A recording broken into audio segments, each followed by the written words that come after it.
Because we all have to be responsible for the information that we take in. We have to vet it. Like that's Right. part of And what we free speech is believe. being responsible for the speech that you take in. As long as we as an audience, as a society, as long as we continue to accept and support and demand this type of sensational, unsupported content, that's exactly what we're going to get. Right. If we demanded and only supported quality, substantiated, reliable information, then that's what we would get. This topic it builds itself as being much about love and light and very positive and about possibilities and humanity.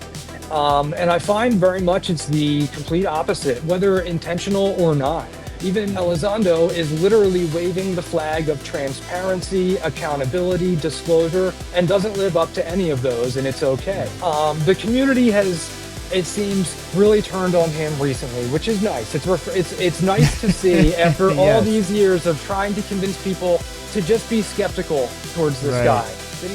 The fact of the matter is, maybe he's a great guy leaking information he actually found, but maybe the information was a plant to begin with. Like the guy started 5 separate UAP companies in 5 years. Like, and those are just the ones that we know about. And he's not, You he's know? not on half of them anymore. And he's one example. And he's probably, he lasted about a year on each one. That's about Right. the turnaround time. Yeah, that's And not a good he's sign. he's one person and arguably one of the least successful monetarily, because many other people have started entire corporations.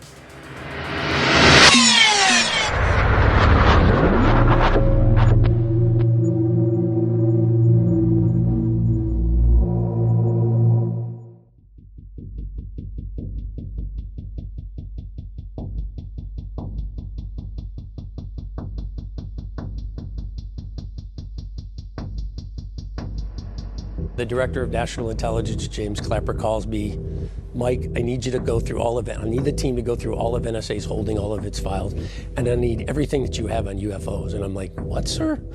The director, clearly there are phenomena occurring out there that both are visible and that we can't explain.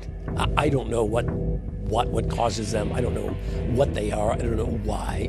Well, first, I think it is kind of, there is logic to the intelligence community addressing this. Whenever we witness such phenomenon that it is recorded and documented, the only reason for, to me, for classification would be if there's some sensitive method that data relating to so-called UFOs was collected. But other than that, I don't know why we haven't been more transparent about it in the past, and I'm part of that crime, I guess.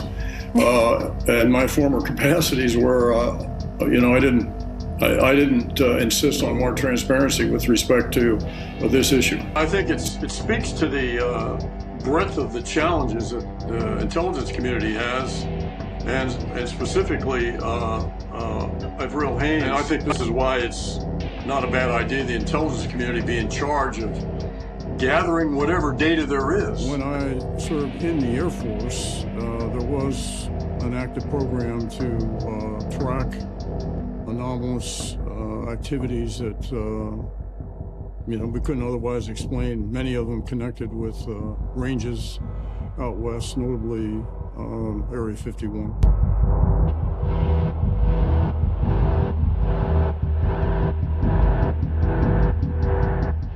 Hi, James Clapper, you ask? Well,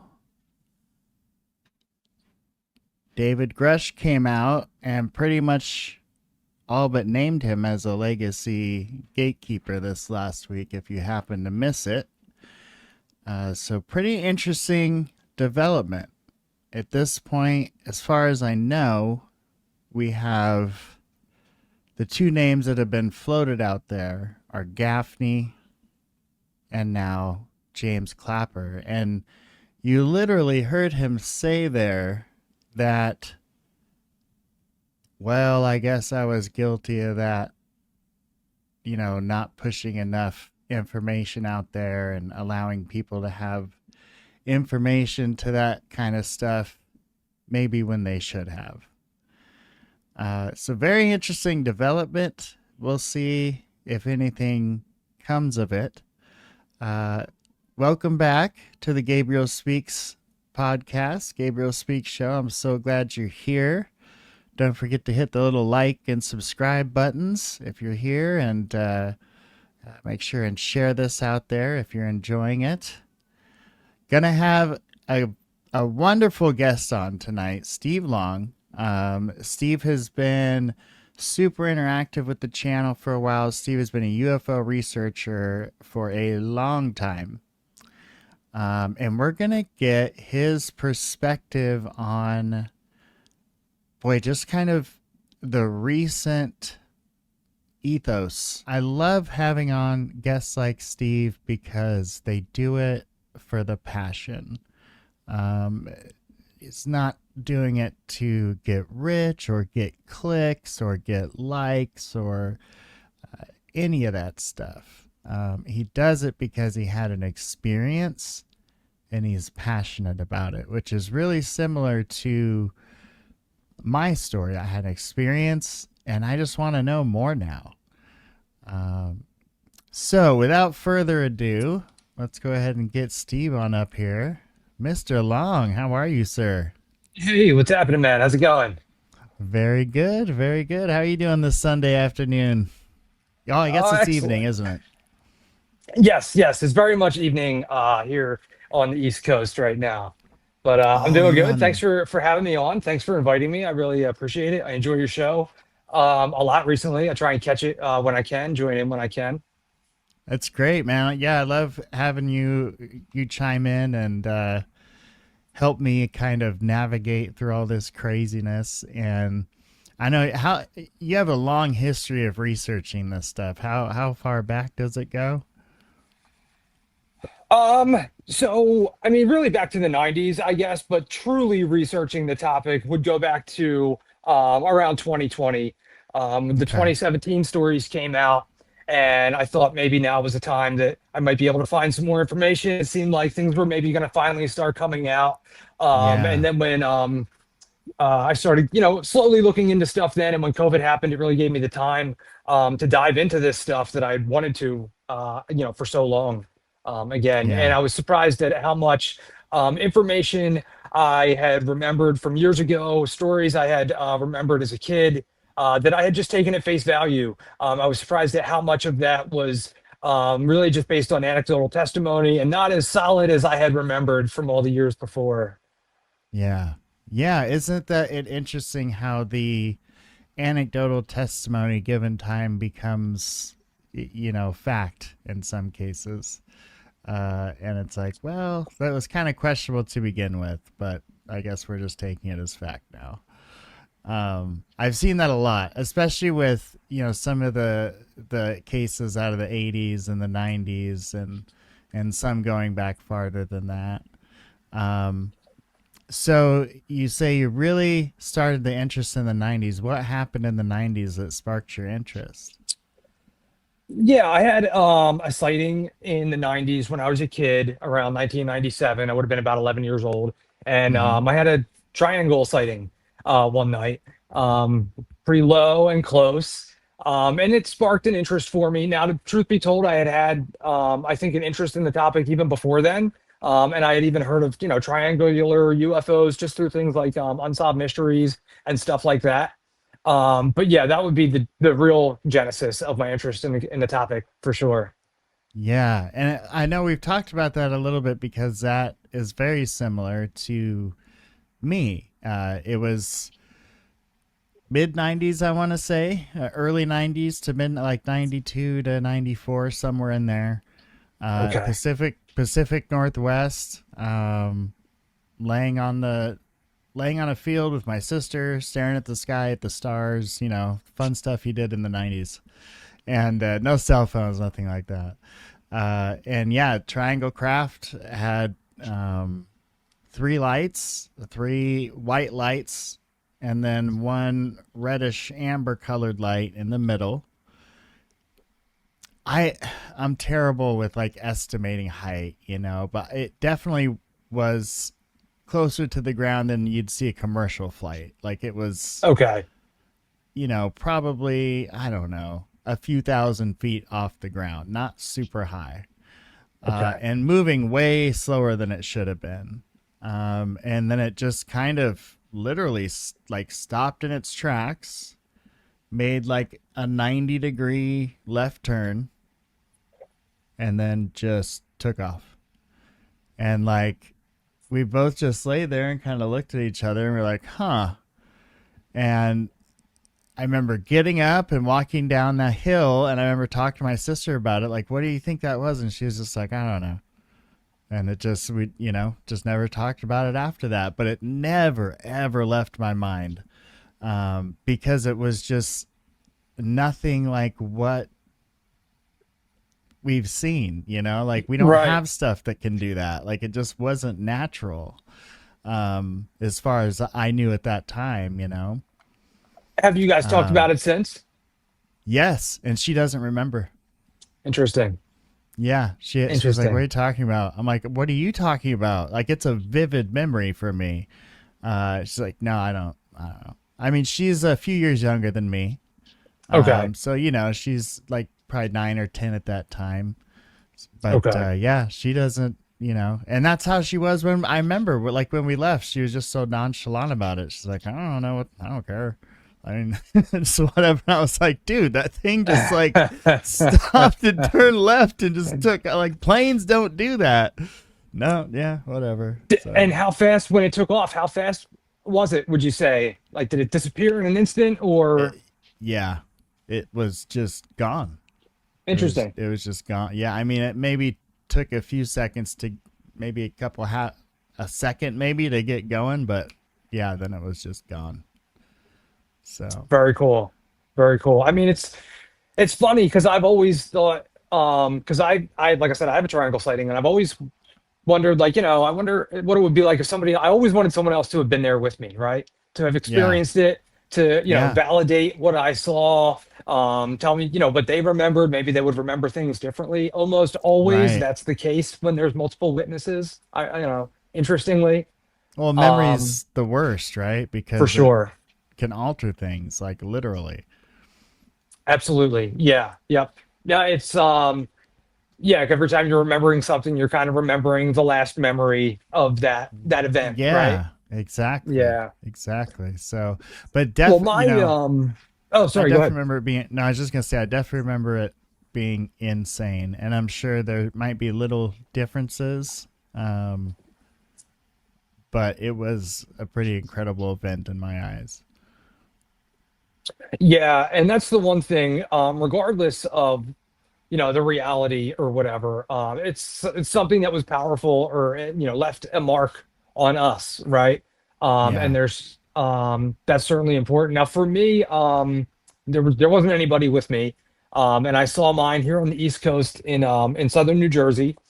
And I think I actually heard it first. I was walking back into my house, and it was, I don't know what time it was, but it was nighttime. The sun was fully down, but I was young, so it's not like it was midnight, so maybe 9 o'clock or something. Mm-hmm. And I heard kind of like a low hum, and I turned around and I saw that the stereotypical black triangle, literally just above the trees, in a field across from my street. And it was close. It was moving at what I call like a walking pace, like barely Mm-hmm. moving. And it was really low. It was probably about 100 feet above the treetops. Wow. That So is like really super low. low.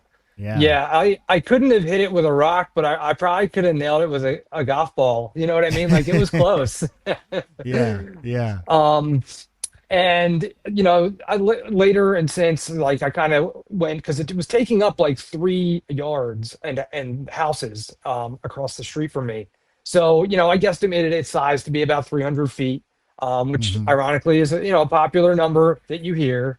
But it was moving very slowly. I watched it for probably about 10 seconds, and then I ran into the house because I was going to get a flashlight and signal this Right. thing, being Oh, 11 wow. ye's old, Yeah. and I went into You the gotta make a house, and friend. yeah, hell yeah, or whatever, get picked up, or who knows. I've got this, yeah, I was definitely, I was souped. And I ran into the house to get a flashlight, and I was probably only in there for about a minute. And when I came back out, I didn't see it anymore.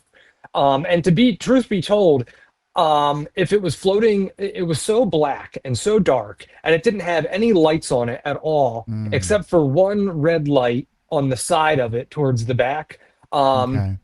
If it had floated as long as, for a minute away, I probably might have not been able to see it anyway, just because it was so dark. The sky was dark, and there was nothing, like I said, no lights on it for me to really be able to see. Now there was or like I said, a red light on the back corner on the side of it that was facing me, and it was just like Interesting. your average everyday light bulb, like you see on an airplane, same color, red, and it was just Yeah. in the steady on position.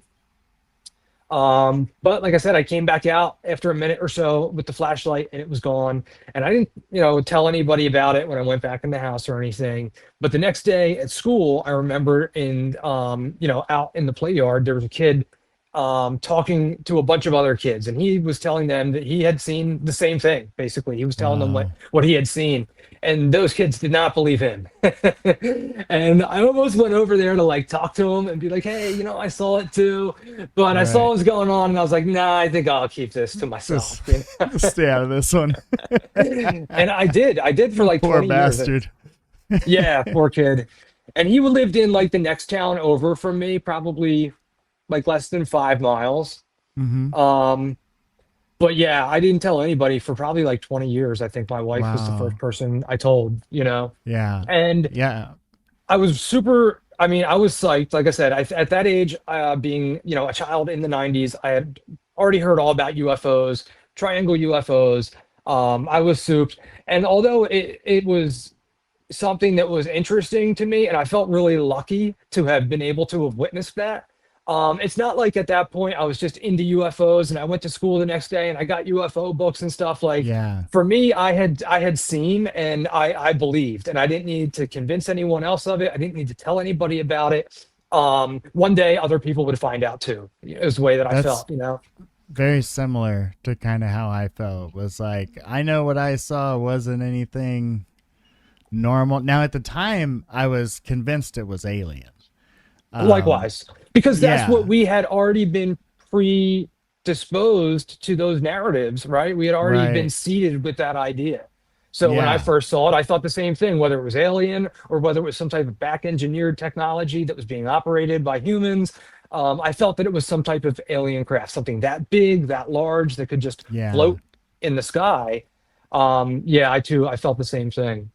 Yeah. But then, over time with researching it, it's like, oh crap, maybe it wasn't aliens. Maybe maybe it was just Raytheon or something. I mean, who For sure. knows? Yeah, I mean, I don't know about you, but I haven't come across, and I'll say, for all those years, I thought one day other people will know too. I had seen, I had believed, I knew the aliens were out there. Now I will say I never would have thought in my wildest dreams that 30 some years later, but I still wouldn't have seen the declassification or the release of that technology, whatever it Yeah. was, and I still obviously don't know what it was that I saw that night. But my motto is probability over possibility. And there, of all the likelihoods that it could certainly be, nowadays I have to place like triangular shaped blimp up towards the top. Specifically Really? because we have verifiable evidence that those things do exist, even in that Yeah. size. In fact, even larger than Yeah. the size that I saw, So I would have to place that towards the top of the probability scale for possible answers. Um, Mm. but again, it's even then, it makes me even more surprised that we haven't seen stuff like that revealed, right? And it just Yeah. brings up the real number of possibilities for novel technologies that are just always held close to the chest, because if there's no good reason to reveal them, why would we? Even if there are things as Yeah. simple as balloons or large dirigibles, right? Keep it in the back pocket. I mean, why divulge that if you don't have to?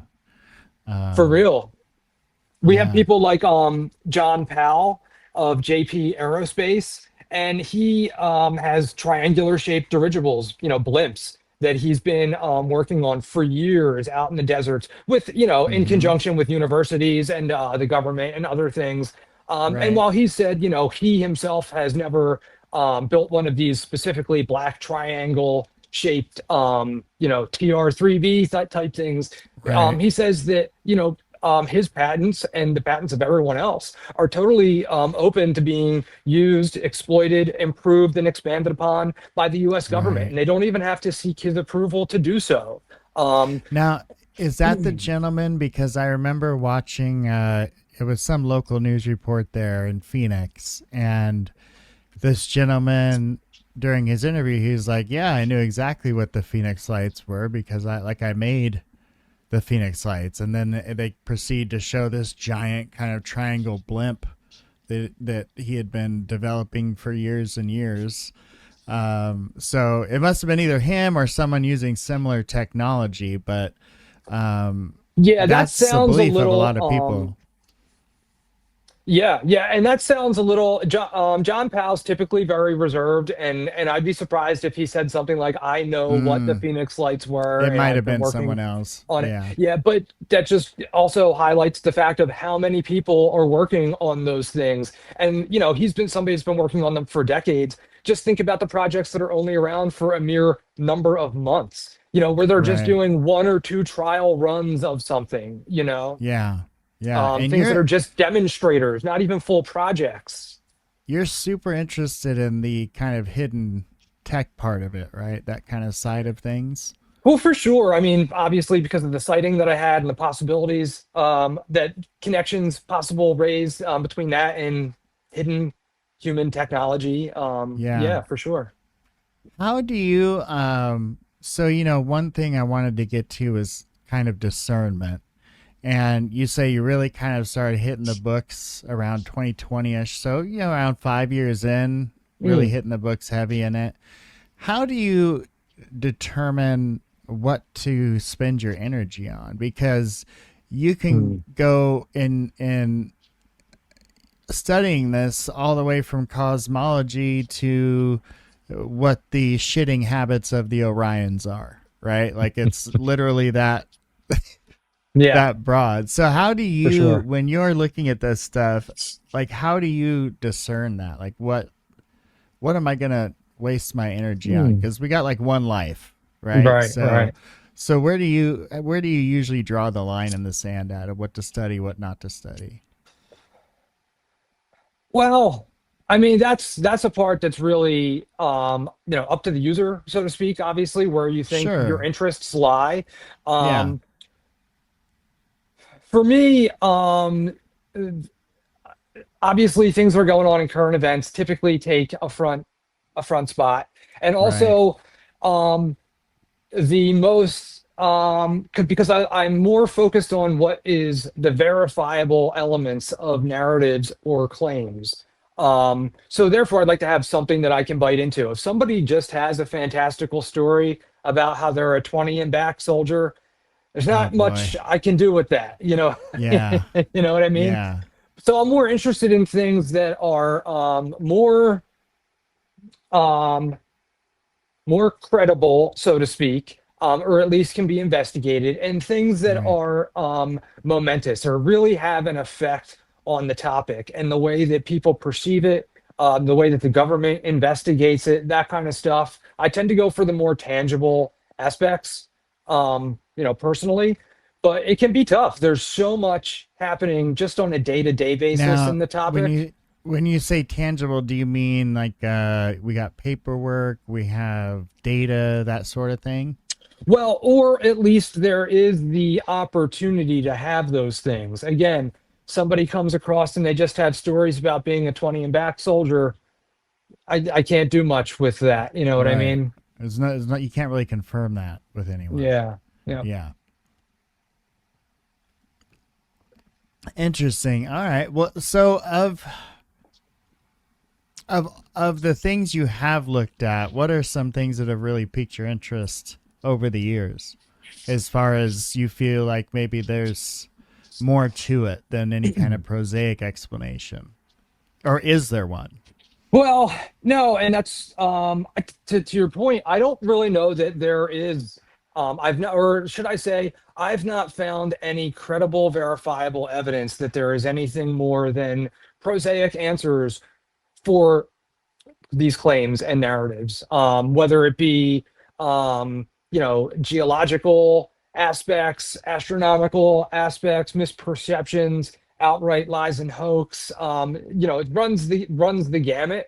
Right. But yeah, I haven't found anything that makes me say, "Oh wow, this is really solid, verifiable evidence for some type of non-human intelligence that's here among us or has been." I haven't found anything like that. But on the contrary, I have found all kinds of interesting things when it comes to the psychosocial aspect of Mm-hmm. just human beings and the Mm-hmm. universal the universalness of human infallibility, and just all the kind of things that are really dismissed when it comes to the topic often because they're seen as attacks on the people within the topic or the claimants. Yeah. And I can understand that. I can relate to that, having been a believer for 20 years before I Yeah. became more skeptical. And I hesitate to call myself a skeptic, even though I strongly identify with being a skeptic, just because Mm-hmm. most skeptics are not proper skeptics in the topic. And I understand where believers or other people are coming from when they have a distaste for the skeptical people in the topic, because often they are quick to embrace, let's say, non-alien or more prosaic answers, Mm-hmm. even if they're just as unevidenced or unsubstantiated than, say, alien answers, just because they are prosaic. And that's not proper Right. skepticism. That's not what I'm Yeah. here for, at least. Well, But and on the other side of that coin, you have people that are convinced they know there's more to it, willing to accept basically any counter argument to the prosaic explanation. So it's almost like right. this double-edged sword where, people are even more amped up than they should be to discuss the topic. Yeah, there's this whole like believer skeptic paradigm that's just so rampant and misleading in the topic. And it's just not, it doesn't help the conversation at all. And when you get down to it, most of the topic, or the people in the topic, whether they realize it or not, are credulous, and they're embracing credulous things based upon prior held beliefs, whether they be skeptical Right. or otherwise. And yeah, and it can be difficult. I don't know, like even me, like when I came back into this topic for the second time or the third time or whatever back in Mm-hmm. 2020, like I said, I was really shocked at just how low my level of information discernment was.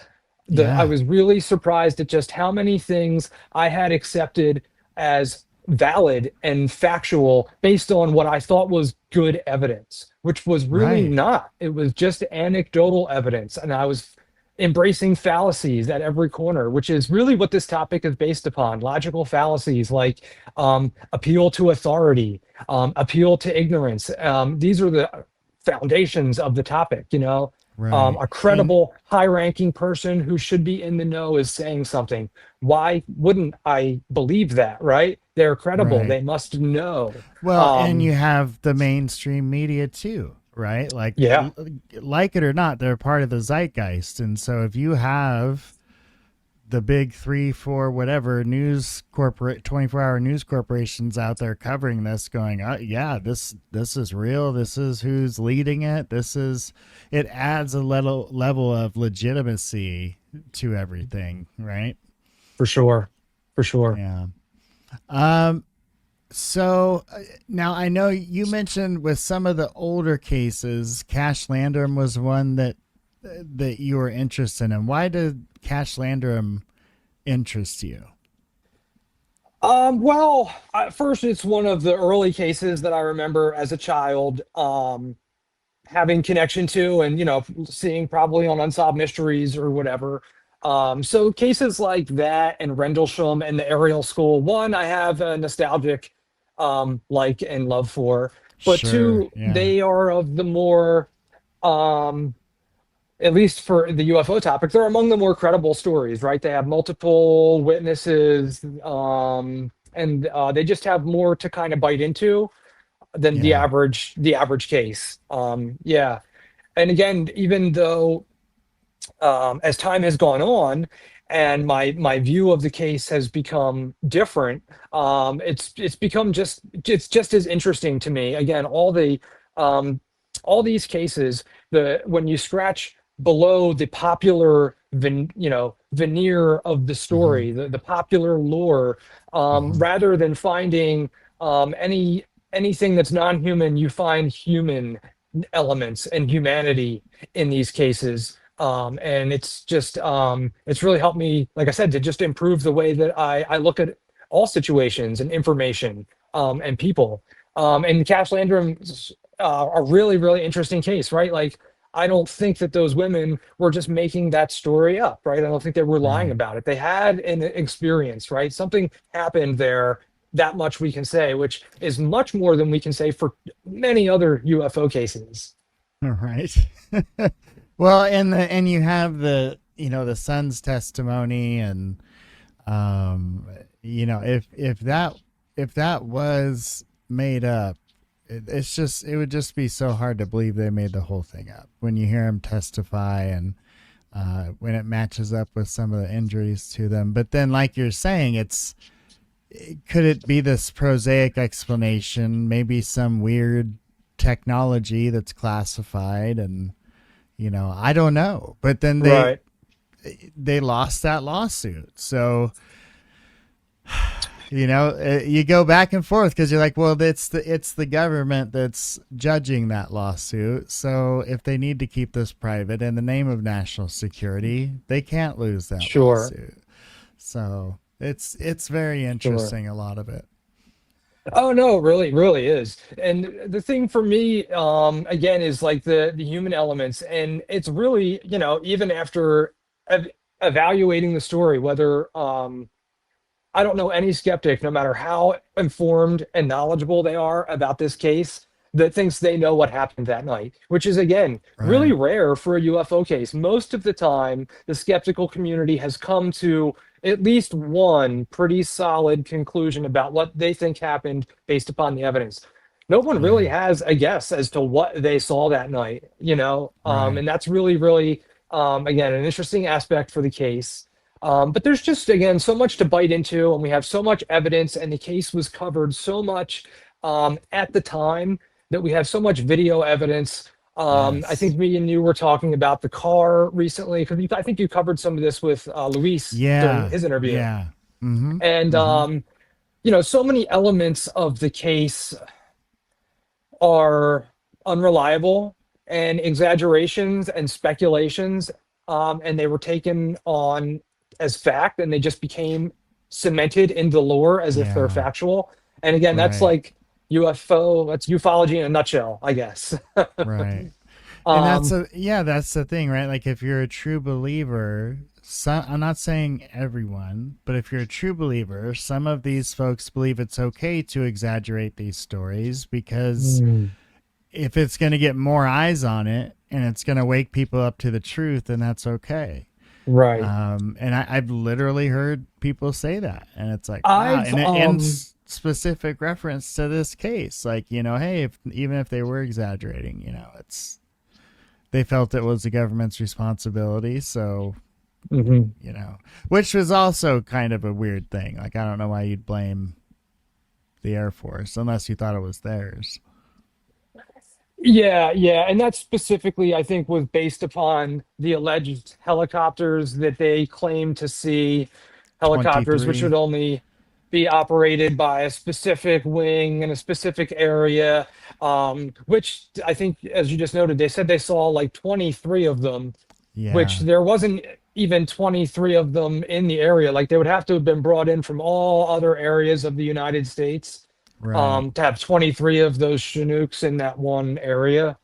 Yeah. But yeah, just to bring up the point, I don't think I would be able to accurately count 23 moving, traveling helicopters if it was broad daylight and I was standing still without a care in the world, yet alone if it Yeah. was pitch black, and I was just scared out of my mind thinking the world was going to end, to Yeah. accurately count 23 moving, swirling helicopters.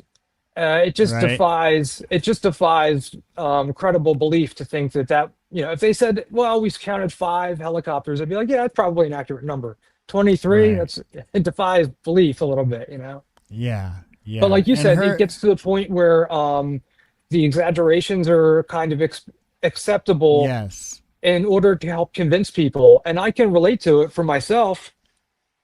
When I had a sighting, and I years later started telling the story, as I just told you, it would be like, instead of I ran into the house and I was gone for a minute, and when I came out, it was gone, I'd be like, I ran into the house and I was only gone for like 10 seconds. And when I came out, it was gone. I didn't see it Right. anywhere. And like Yeah. just those little exaggerations. And there was nothing ill intentioned about it. And it wasn't a purposeful lie. I was just trying to convince people that I had a real experience, that I'm telling the Yeah. truth about what I saw, you Right. know? Well, and like in the Landrum thing, it's interesting because like they all started out with what the sun said, which is it looked like a diamond, right? Mm, And but then somehow yeah. over time it had morphed into a jet, this diamond craft with a jet propulsion at the bottom. And I just thought, it looked like a diamond probably because the light was so bright and just, you're looking at this bright light. It looks like Right. a diamond. And, maybe those were some exaggerations added, like, later on. So people would realize, oh, wow, it's, some kind of alien craft or something. I don't know, Yeah. but it And the just seemed women like their admit story kind of themselves. changed a little bit. Oh, absolutely. And that's the Yeah. thing about these stories like this and Rendlesham, where there was so much initial coverage and witness statements taken and recorded that you can really plot the changes and the evolution of their statements from initially this was the case to the exaggerations and the full story. And it's not just the Right. witnesses, but most times it's the researchers and the media figures who are approaching the witnesses and trying to get this story out of them. And the witnesses are often, as we just talked about, trying to fulfill that need, tell them what they want to hear, but also convince them that what their experience was real. And if it takes a little Yeah. exaggeration, then that's fine. Or if it takes some speculation, that's fine. Because when you Right. had an anomalous experience like that, all you have is speculation. You don't have any Yep. answers. Um, if for like you said, both of the women said that they didn't even know what they saw. They just saw the fire, and it was Colby who Right. initially thought it was kind of diamond shaped, and then they just started repeating that. And it's really interesting because you can see where he is just repeating the things that they have said. These Yes. very adult phrases in a very adult tone. Um, Yes. and it's interesting because with the car, for instance, there was all kinds of allegations about how hot it was and the effect that the heat had on the car, and that the car handle was so hot that it melted off Betty's hand, which She initially that said, was yeah, it took nowhere off in the report. chunks of her flesh. Yeah, that's what she Right, said. chunks. Yeah. Yeah. Like I picture like just chunks of your finger falling off when I hear that.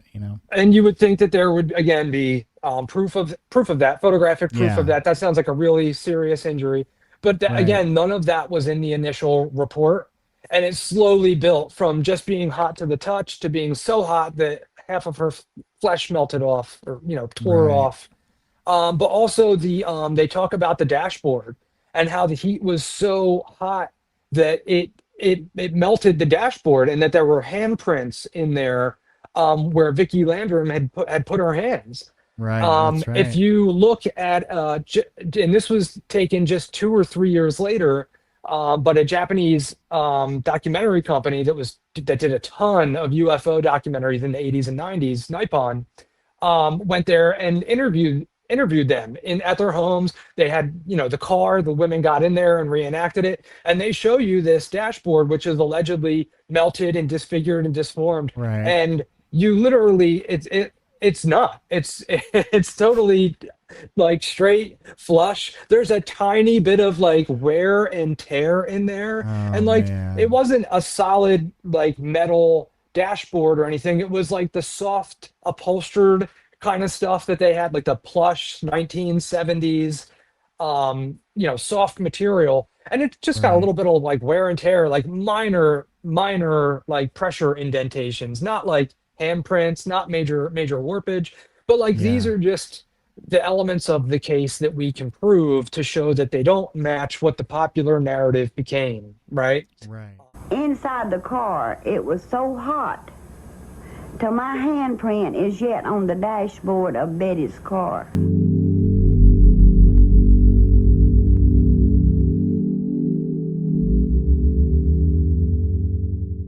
There's a lot of points that after you get to a certain point and you find out that all these stories that you were in love with and you thought were really credible, and these possibilities that you thought were really well evidenced out there, Hmm. when you realize that those are not so well evidenced, a lot of people just kind of move on, or Yeah. whatever. But this topic it bills itself as being much about love and light and very positive and about possibilities and humanity.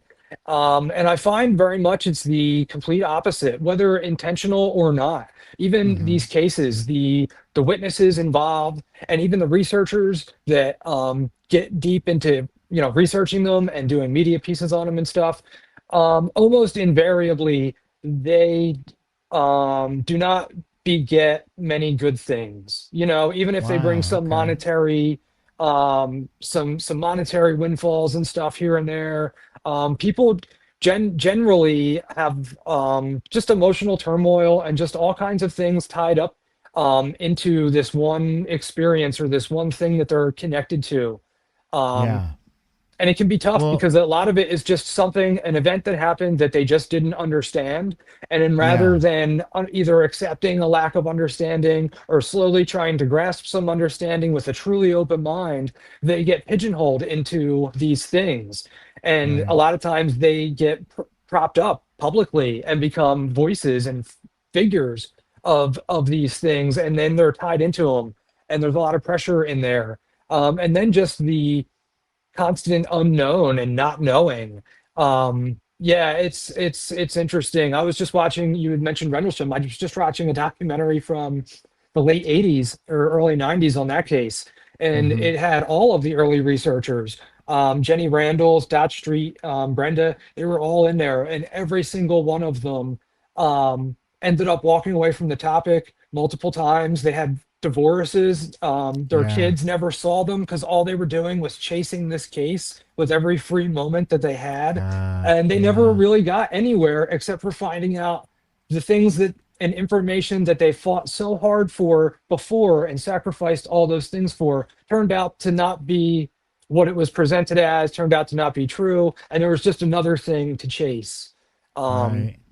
and that's Right. not even before we get into just the toxicity of the community itself and Yeah. the way that, although it's billed as a topic of truth seekers, often the truth is not prioritized in lieu of things like profit and popularity. And Storytelling, yeah, narrative. yeah, Yeah. It really is interesting. Um, I think, and it no matter where you come down on something, people get so, because I think people are so emotionally tied into what they think their truth of the matter is. So it becomes this personal thing. Like it's almost like Diana Pasolka described when she said it's almost like the forming of a new religion where you have people that are interpreting these things in different ways, and they're now having this debate to iron out what it all means, just like they did 3,000 years ago. absolutely. No, and it is. I mean, it is a religion. Like there's gurus, there's relics, there's core text and tenets, there's Yeah. a final salvation possibilities. Like there is total religious undertones to this topic for sure. And just Yeah. the whole underlying foundation of belief, the requirement of belief, and for me, when it gets into discerning information, that's the very first one. If there is an element that requires me to believe or Yes. give the benefit of the doubt or speculate, or go with my gut, those are the red flags immediately, right? Yeah. Well, that's good because I was just gonna get to what some of the red flags are for you personally, like when you're looking into this stuff. So one would be suspend fact for belief. Yeah, suspend belief, right? I do not give myself the luxury of belief, right? Because I'm far from perfect. I'm highly fallible. I have biases and things that I want to be true or think could be true, right? And but when it comes Yeah. to my research, I need to be wholly objective, and that's why things like the scientific standards are there to protect us from Right. ourselves and from false information, right? Not to deem that we will know all knowledge, right? But to make sure that the knowledge that we deem valid can be substantiated and it's not just a belief, right? Right. Yeah. Yeah. Well, that's, when you get certain people that have kind of a following and they're in an interview and they're saying, well, if you don't believe, you're not going to experience it. You're not going to see it if you don't believe it. It's It's insane, terrible. right? It's insane. Yeah, Bledsoe said that just in his newest interview. I Yeah. know it's Yeah. Like what do yeah. you mean? That's just so ridiculous to me. Um, what would you, so Great selling line. yeah, yeah, right. Like, well, you didn't see it because you didn't believe it, dummy. Everybody And I else think a saw it. lot of this stuff is sometimes I wonder just how much of these statements and stuff like that are kind of vetting tools to kind of weed out people who are going Yeah, to be scrutinous and objective, right? that's a Because they great don't, point. kind of like the the old phishing emails about the Saudi princes or whatever, or like there was Right, just always like spelling mistakes and like things in there where like logical, objective people would avoid those emails and they would only attract responses from people who are less scrutinous and more right, gullible. right. Yep, absolutely.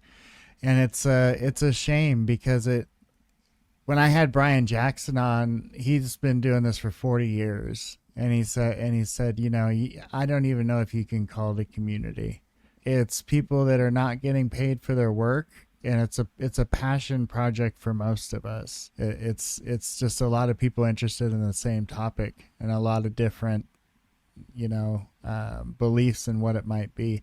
I thought that was a good way to look at it. I can hold journalists up to those journalistic standards, right? But if I'm listening to a podcast, I need to understand this is a podcast. Like this isn't, like a nationally accredited public news Right. provider. This is, Gabe's show from his extra room in his house. Like, it But shouldn't. even, I absolutely agree. But even to take that further, right? Like a podcast or an entertainment, whatever, like even scientists, right? People with degrees.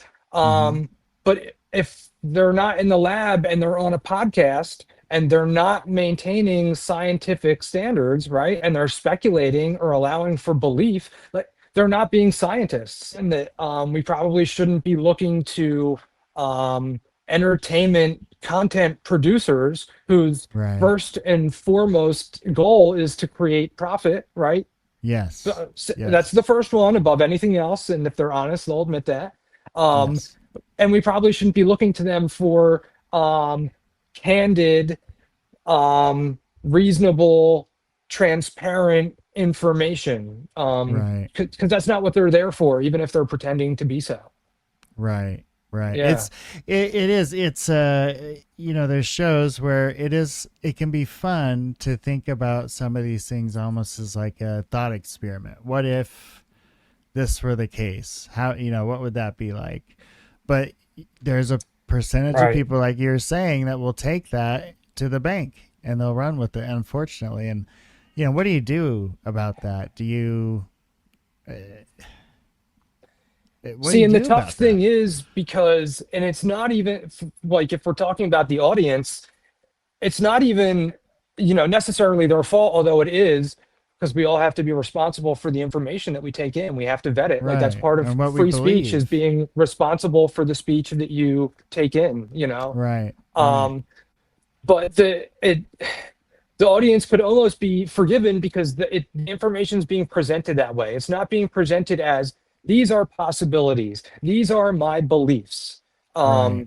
There's other things that are much more likely, and there's all kinds of Yes. information that go against what I'm saying to you. That's not how it's being presented. It's, Right. this is what's happening, this is what's going on, this Yeah. is the truth. That's what sells. Like, people don't want a Yeah. sober scientific conversation. They want a really sexy, sensational thing that might blow their mind, and Yeah. it doesn't And really you know, matter if that's truthful. that's been true. And you could say talk radio back in the day, broadcasting for a long time. For sure. If you remember Rush Limbaugh, like he would Oh get on yeah. there and say just some of the craziest things, Yeah. but everybody wanted to hear what he wanted to say next. The people that loved him and the people that hated him. Yeah, Rush, S- Liddy, for sure. yeah, Howard Stern even back in the day, So yeah, those guys, you definitely see there's a recipe there and it works, and that's all great. But for a topic like this, it just seems so crazy. As long as we, as an audience, as a society, as long as we continue to accept and support and demand this type of sensational, unsupported content, that's exactly what we're going to get. If we Right. if we demanded and only supported quality, substantiated, reliable information, then that's what we would get. People would Yeah. start putting out that type of content because that's what sells. But until that Right. happens, there is no reason to. And that's before we even get to just totally unscrupulous people like Jeremy Corbell and stuff. And like, even honestly, Leslie Keene, like, these are people that take no responsibility for the information that they put out there. Information which is Right. usually highly sensational, highly unreliable, and has an agenda. And when it comes down to it, they'll just say, "Well, I'm just a reporter. I'm just reporting the information that I'm told." And Right. that is the definition of unaccountability. Right. Um, I yeah. I read some emails between Susan Go and someone else in the Department of, I guess it's the Department of War now, that said they had No. a, a prosaic explanation, but this is pre-release of those videos in 2017, that they had an explanation for the Go Fast, the gimbal, and the Tic Tac. They knew what all three of them were. And they were like, "Ma'am, should we let them know we know what these are?" And she was like, "Nah." And why would they? They're not in the business of doing that, right? Yeah. Yeah. And so And we even if call they them did, UFOs.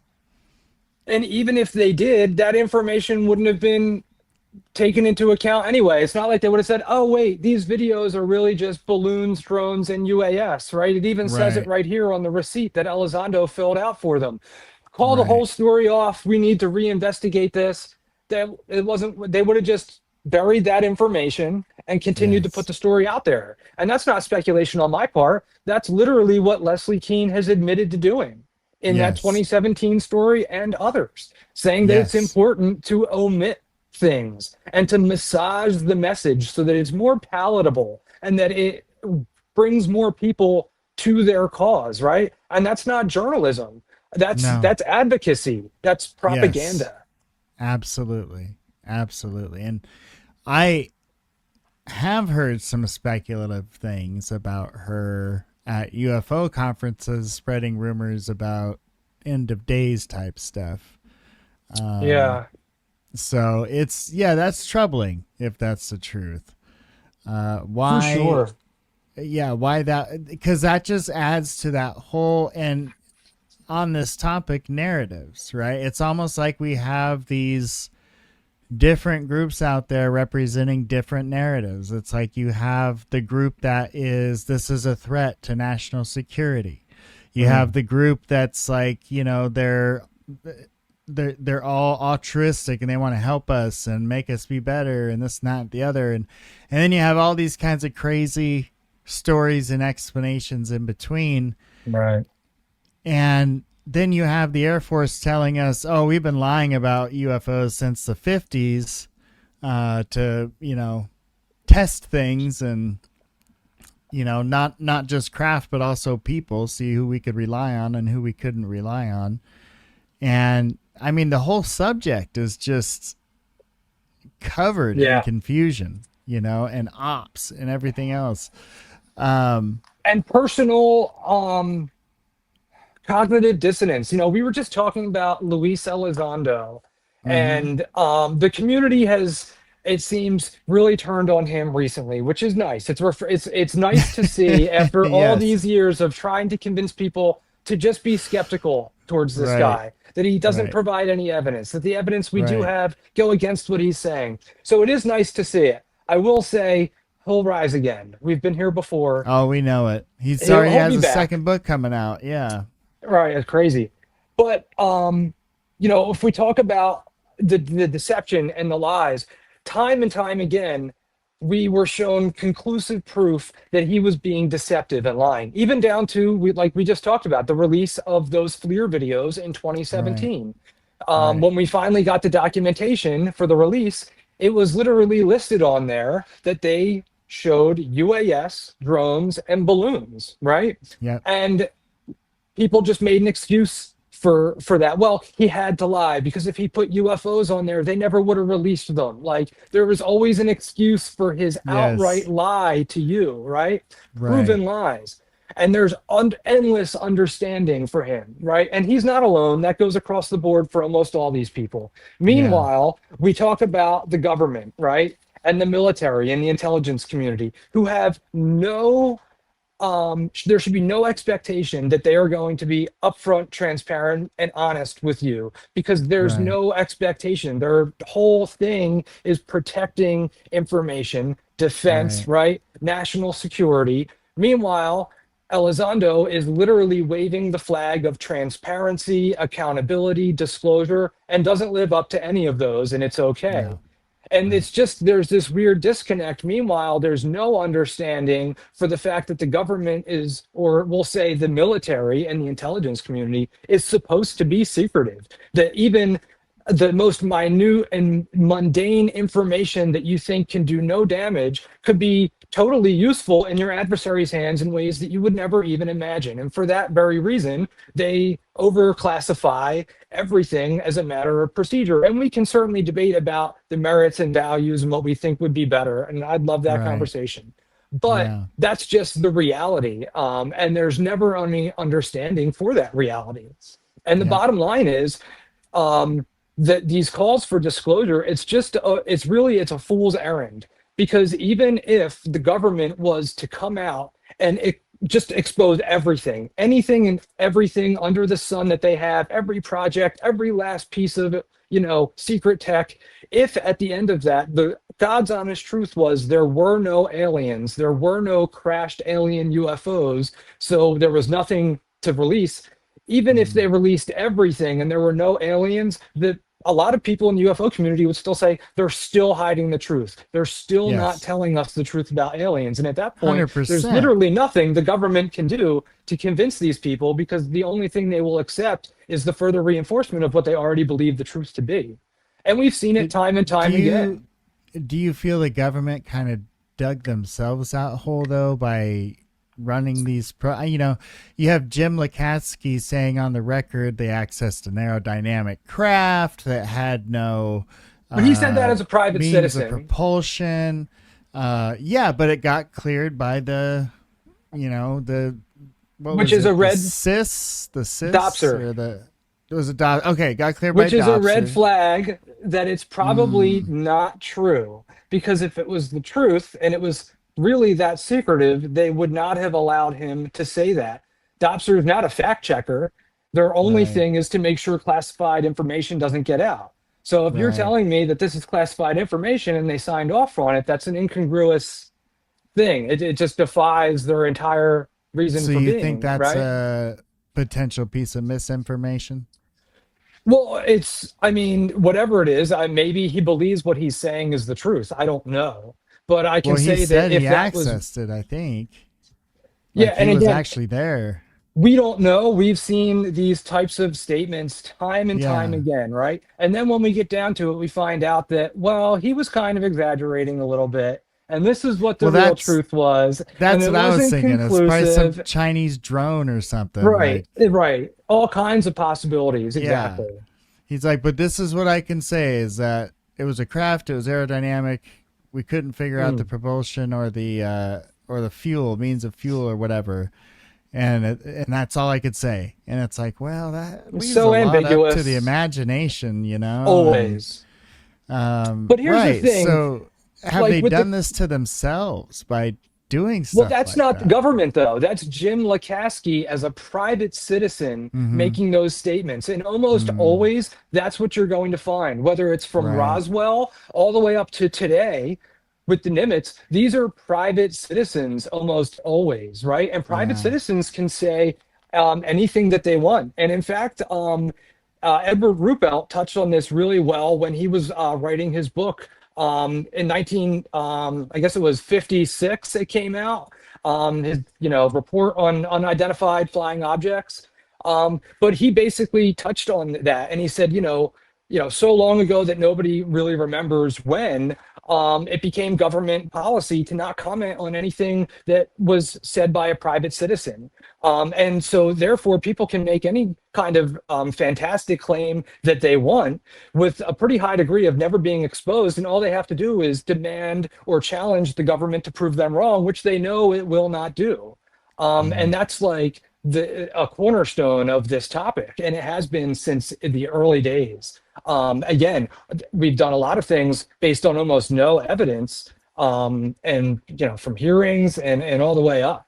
Now, I won't say that the government's like totally without fault in this, right? And they're, of course, going to use a topic just like they do with any belief or any situation if they Yeah. can, and they'll exploit that topic. We should expect that, right? We should know and understand that if you are going to be surveilling government bases and trying to find out government secrets, that you may be stopped. You may be Like Bob deceived. Lazar and his buddies over there by Area 51. Yeah. And like obviously Paul Benowitz is a great example, right? Yeah. And again, even there, we don't know like how much of it was really government approved actions and how much of it was kind of Richard Doty running amok, I mean, it could be so many things. There's still people that think Doty got Benowitz killed. So yeah, that's a shame. Again, for somehow rumors just start and they just spread, and most people like honestly aren't going to go and read the books. They just kind of right. suck up the lore if it's in a video or what people are saying in comments. Yeah, I mean the guy lived for like 20 more years, died, in his bed at home. Right. 20 I mean, years it after the did- whole thing happened. It obviously had a negative impact on his life. Yes, For sure, yeah. But yeah, it didn't kill him. It just drove him a little nuts for a while, which I could see, because you're believing that you're Absolutely. listening to alien communications and you got an Air Force guy telling you it's true. That would be some ontological shock, Oh, I couldn't Yeah. imagine. I mean, even just for me, I remember being a believer not long ago.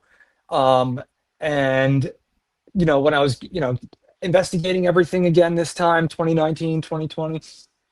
And at one point, like I was outside, like having a cigarette and it was dark and everything. And I was just trying to imagine, I think I had just listened to like some Doty interview or something. He was talking about the way aliens move or something. But like, I was just trying to I just tried to imagine what it would really be like to actually see a fucking alien, like just come out of nowhere Oh, right now. man. Like it almost sent me into a panic attack. And like, just the Yes. thought, if these are the kind of psychological issues and just the negativity that is so inherent in a topic like this, where people have so much cause and reason to propagate these wild possibilities, which people then really take in as realistic. Not to mention people with trauma and stuff like that. Whole alien abduction saga is just full of just abuse and trauma exploited, you know. Hypnotism, a lot of Yeah, hypnotism. yeah, And it's interesting that hypnotism back during that abduction time was being used so much.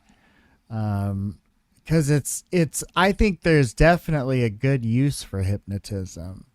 But at the same time, if you're have to using it to extract every story, I'm not so sure that's great science, you know.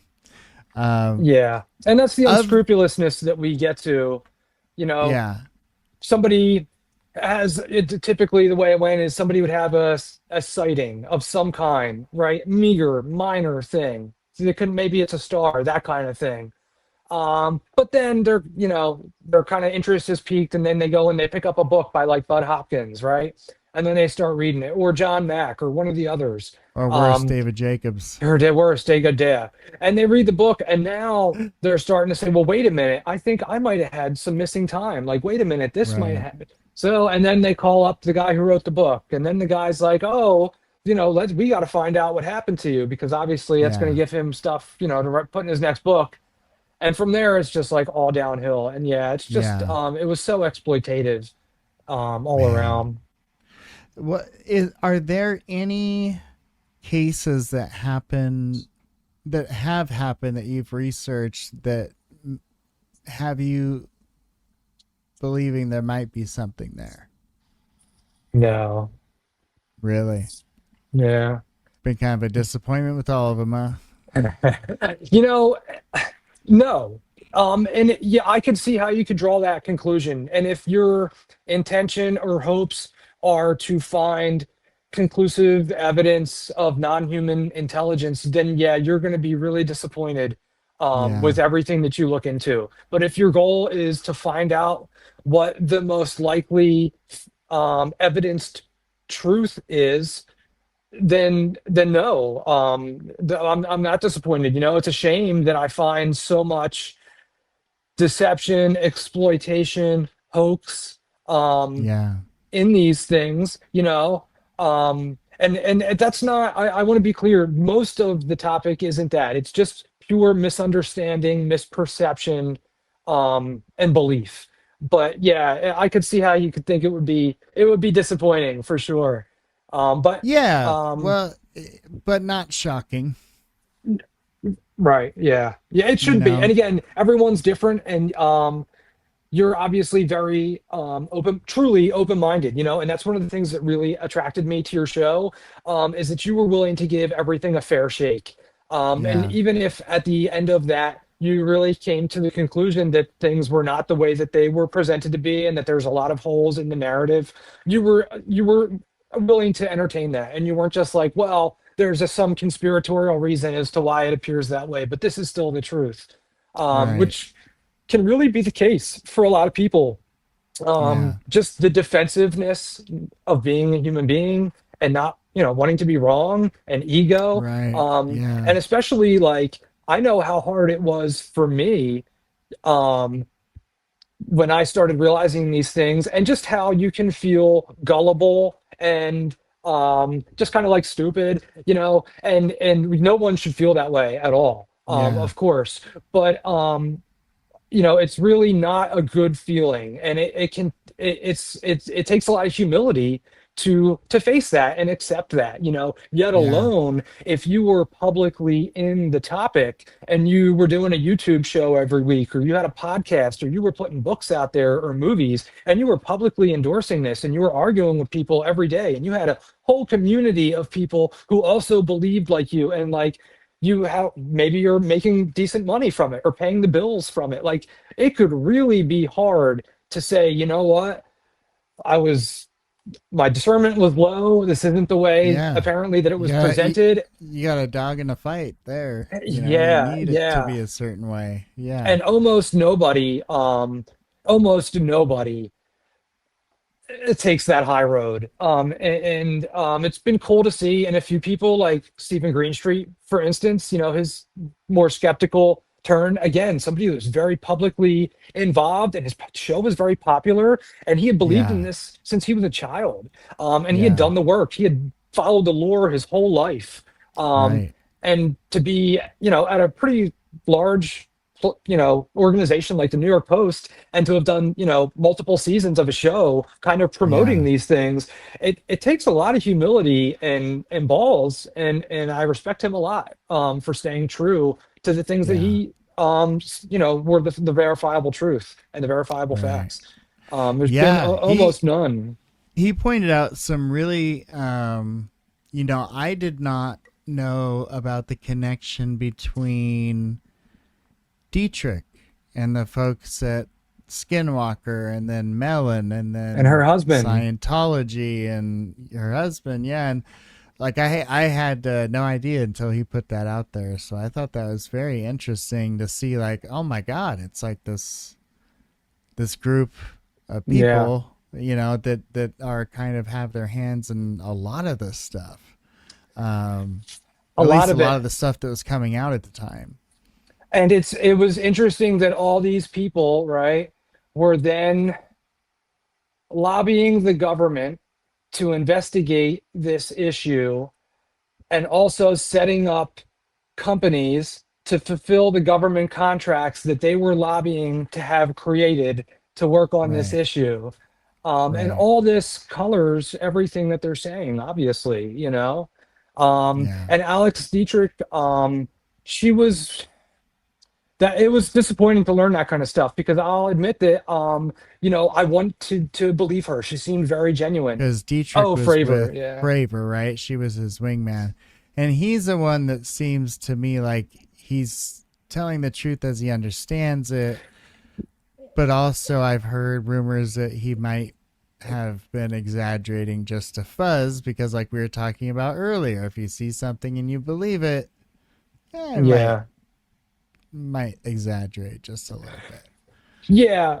And again, that's where I say, like, I really hesitate with going down conclusive things, and like Mick West, like, I will much rather attribute things to, ignorance and stuff before malice. So I don't know, but, and we can touch on Fravor, and there has been, we get to the point where people are being highly, incongruous with each other, and they're changing their story, and they're adding on Mm-hmm. to it and stuff, and there's all kinds Mm-hmm. of reasons. It doesn't mean that they're lying, but it just means that they're not credible, and that's the bottom Right. line, right? And that's what I was Yeah. getting at with Alex Dietrich. She seemed like somebody that was kind of just not into the topic, and very objective, Right. and just putting it out there, and like, but time and time again, she showed herself to be, very purposeful, and to be Yeah. having an agenda. And again, like, we would have had no idea for years, that her husband was someone who literally worked on the OSAP program, right? We would have had no idea for years. For instance, and I share this sometimes, but, her and Fravor, for instance, their stories were drastically different when Fravor was the first to come out, and he gave this Mm-hmm. story about how, among other things, the event lasted 10 minutes. Well, when Dietrich first came out onto Twitter in around 2021, when the whole UAPTF push was happening, and they were trying to get these congressional hearings, these people started coming out of the woodwork more. Well, she started answering questions. She stopped very quickly when she realized that she was giving answers that were incongruent to the other people that have already given answers before her, like David Fravor saying Oops. this lasted 5 to 10 minutes, when she says, well, it only lasted 10 seconds. And Right. there's many examples of this. And then she stopped interjecting those, stopped answering questions, and very quickly disappeared. But there was instances like that, and other things, like she said, in a tweet, and again, this would be mind blowing to most people, but that she had detailed notes that she had taken that day, which was just such a surprising thing to people like, Mick West and others, and even myself. Yeah. And it's like, really, can you get those out? Can we see them? Because we have all kinds of, unclearness and ambiguity about that day. We have multiple Yeah. event summaries which say two Yeah. different things in a lot of instances. We have witnesses that are saying two different things in a lot of instances. And it's now, 15 years later. But if you have detailed notes from the day of, That would be That really would be good good. evidence, right? Yeah. Yeah, I'll have to dig those out. I'm getting ready to move and this and that. And oh yeah, that's understandable. Well, a few months go by, 6 months, and hey, just checking in, seeing if you ever got those. No, it's been, really busy, obviously, and we had to move and my daughter's school and blah blah blah. Okay, and then she got cancer, and so then like a year and a half go by, and he asks her again. He's like, "Hey, just wondering if you ever got those notes out." And she's like, "No, you may have noticed I had cancer and blah blah blah." And the notes just never were forthcoming. And Right. like she was even kind of cutting about it on the third time, like yeah, sorry, going into my storage unit and digging out some notes from 20 years ago isn't on my priority list when I have a kid in school and this and that. And it's like, but you just spent every day of the last how many years pushing this, saying Congress has to Right. do this. It's the Doing biggest deal. interviews. Taxpayer money doing interviews. You can't Yeah. go get your notes from that day, which would be the most Weird, right? credible evidence that we have for the Yeah. event. Like all we have is some stories and words that keep changing. That would be amazing evidence. And it's too much trouble to go get it. Like these are just Weird. yeah, it's hard. It's hard to really excuse things like that. And I try and be What? human and understanding, but these are just red flags, not credible. Yeah. Well, I brought up this, what we're looking at here. This is page 4 or 6 of 300, basically, of when Schallenberger came and testified at the hearing. And the page it's on is the Immaculate Constellation page. And I wanted to get your thought on that whole episode. Matthew Brown, Immaculate Constellation, the fact that Lou Elizondo is on page 3 or something of the initial report. What are your thoughts on all that? Honestly, I have to be honest with you, Gabe. And there's after so many years and so much stuff, Mm-hmm. I don't remember the particulars. And especially stuff with Matthew, whatever. Like after Grusch, I've pretty much checked out on the whistleblowers. Like I just don't have the Wow. bandwidth to keep Yeah. following them every time, especially when we start getting down to these guys like that just basically showed up on UFO Twitter one day with a GoFundMe account. You know what I mean? Mm. Um, Grush, there was a little more there, but yeah, I don't remember the particulars of this, so I don't want to misspeak. But again, not something there's a lot to chew on. It turned out, if I'm Yeah. remembering correctly, to be misrepresented information mainly. But yeah, It may I have just don't been. remember. Yeah.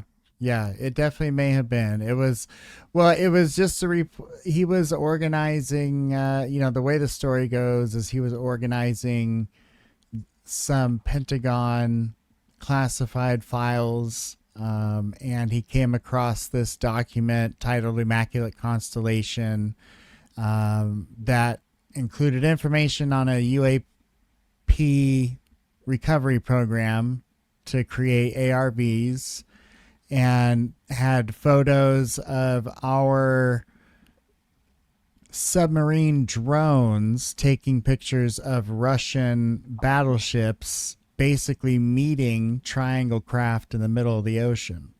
Pretty crazy stuff. Um, Uh, and then goes on, about the crash recovery program for a little while. But that was the gist of it. And he leaked it to Corbell, who gave it to Schallenberger, who included it in this report that during his UAP hearing. oh, right. And Corbell got angry that Schellenberger got Because the credit Schallenberger for got the it and credit. not Yes, him. there was a little Yeah, temper which tantrum. Yeah, which just yeah. goes to show you what their priorities are here. Yes, getting your name on a report that got entered into Congress. Absolutely. Yeah.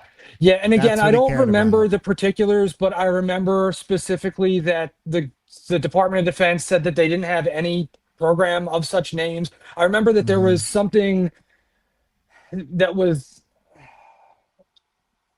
I don't remember, but I remember something about a similarly named program that had something to do with I forget, maybe satellites or something. But yeah, I just don't Sure. remember. Again, like Yeah. it's just There was so so much. it's just such a trust me, bro. That again, like things like that, I do have to draw the line somewhere. And when it comes to say post 2023, Hmm. trust me, bros, I didn't have a lot of bandwidth after everything that had just Amen. happened and all the stuff that there is a lot of things that we can dive into to really get more of a handle on it. Stuff like that. I Yeah. just have to, that's why, I mean, it's amazing for people like Stephen Greenstreet and stuff that really stay on top of everything. And Yeah. a lot of respect for guys like that, for sure. Yeah. Yeah. It's a matter of just how credible are the people leaking the information, and then how credible is the information they're leaking? Because the fact of the matter is, maybe he's a great guy leaking information he actually found, but maybe the information was a plant to begin with. Right. It's like, Right. it's all just one big game. Yep.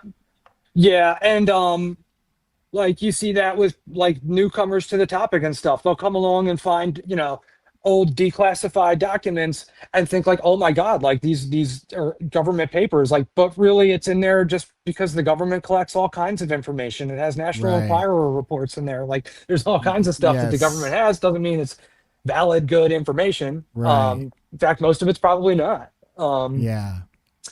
But yeah, when it comes to credibility, it's an interesting word. And the bottom line is, no one is fully credible. Like no one is infallible.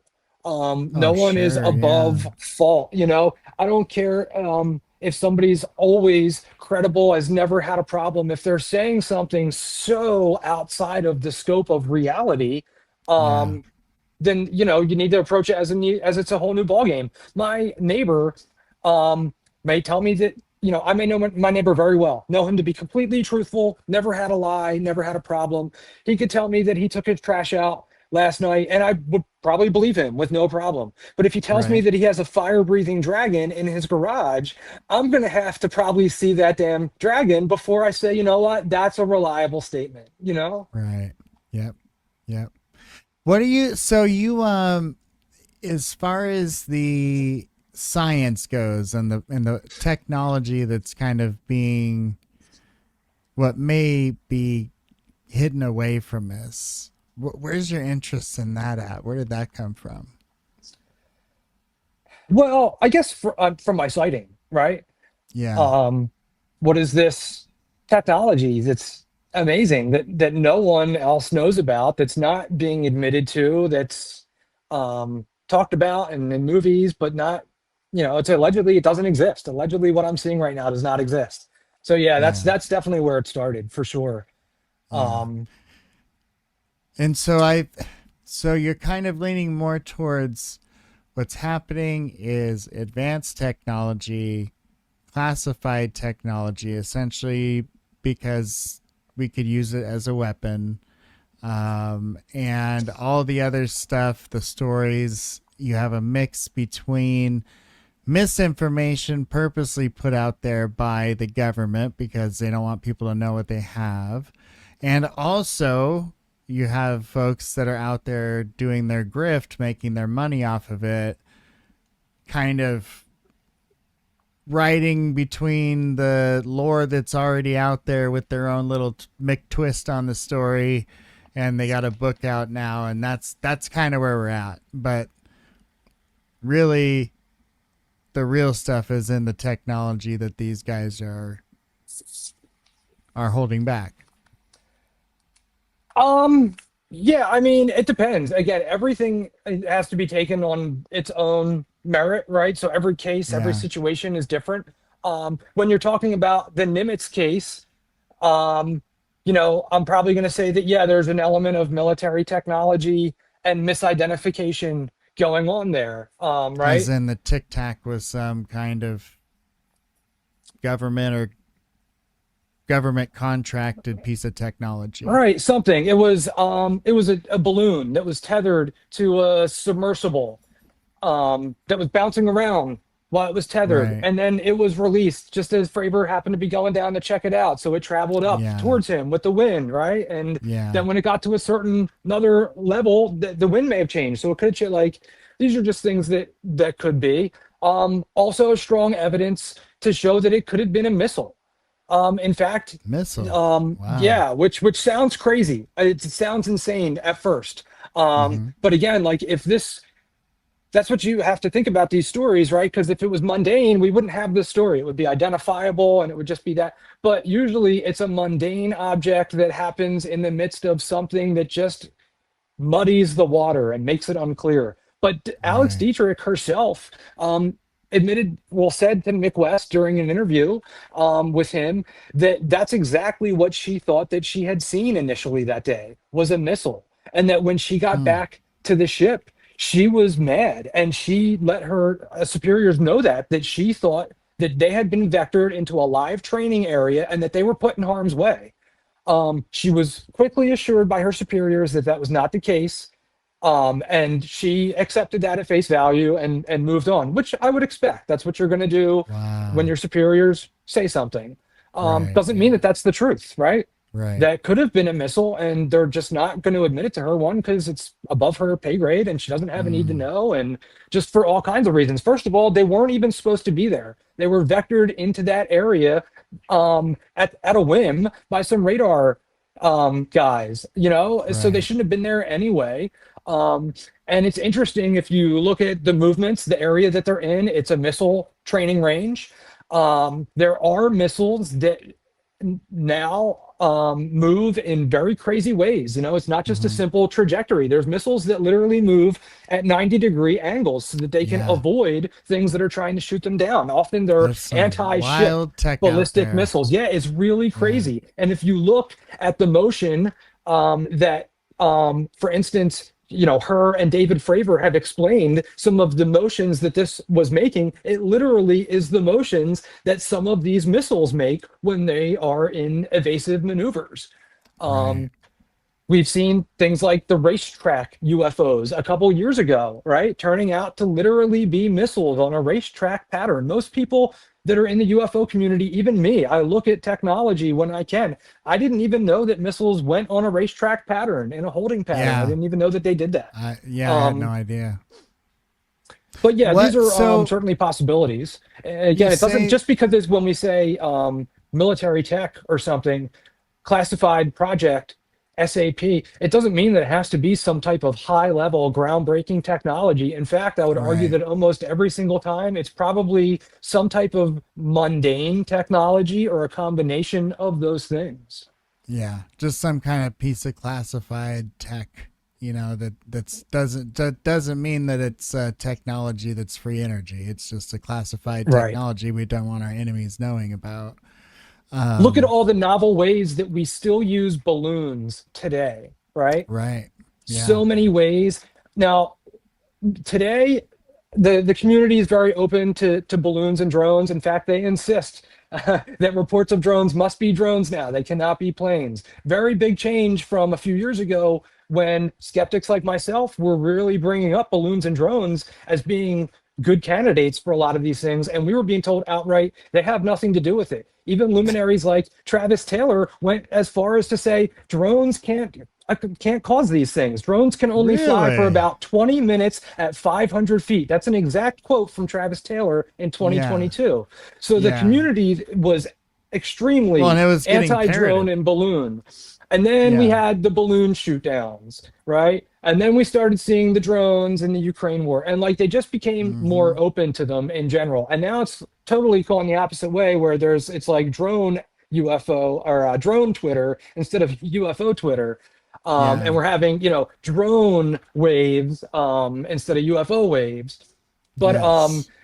if you think about just, like I said, the novel ways that balloons are being used, most people wouldn't have thought that. Even today, they dismiss it. Like balloons seem so old and antiquated in the, space age and the jet age. Same thing Oh, with but they blimps work. and dirigible. But we're using those for all kinds of novel ways that would just blow Yeah. people's mind. So with classified tech, crazy secret tech, I had a buddy of mine on a little while ago that was talking about Rene Cousinet. Are you familiar with him? I don't believe so. So he was a French aviation engineer inventor from Hmm. '04 to 56. And he built a long-range aircraft in the 30s. He worked with John Marmos and Antoine de Saint. But the crazy thing is what you're looking at right now is after World War II, he abandoned conventional aerodynamics and he started working on propulsion without mass ejection. So the work you're looking at there is actually his work. But basically he was working on, a propulsion system with no propellers, no jet exhaust, no rockets, no reaction mass. So really the same kind of physics you would see with, what they say we get with UFOs. So it'd have like some kind of field propulsion. He talked about a warp drive.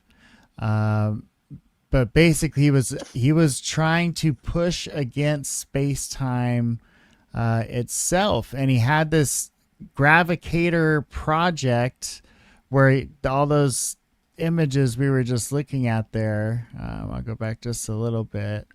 But yeah, like all these images here, he created between the 40s and the 50s, and it was a high voltage rotating electronic fields, electromagnetic chambers, oscillating electromagnetic chambers in that UFO, and the device would basically reduce or cancel weight out, and it could move freely in any direction without any inertia.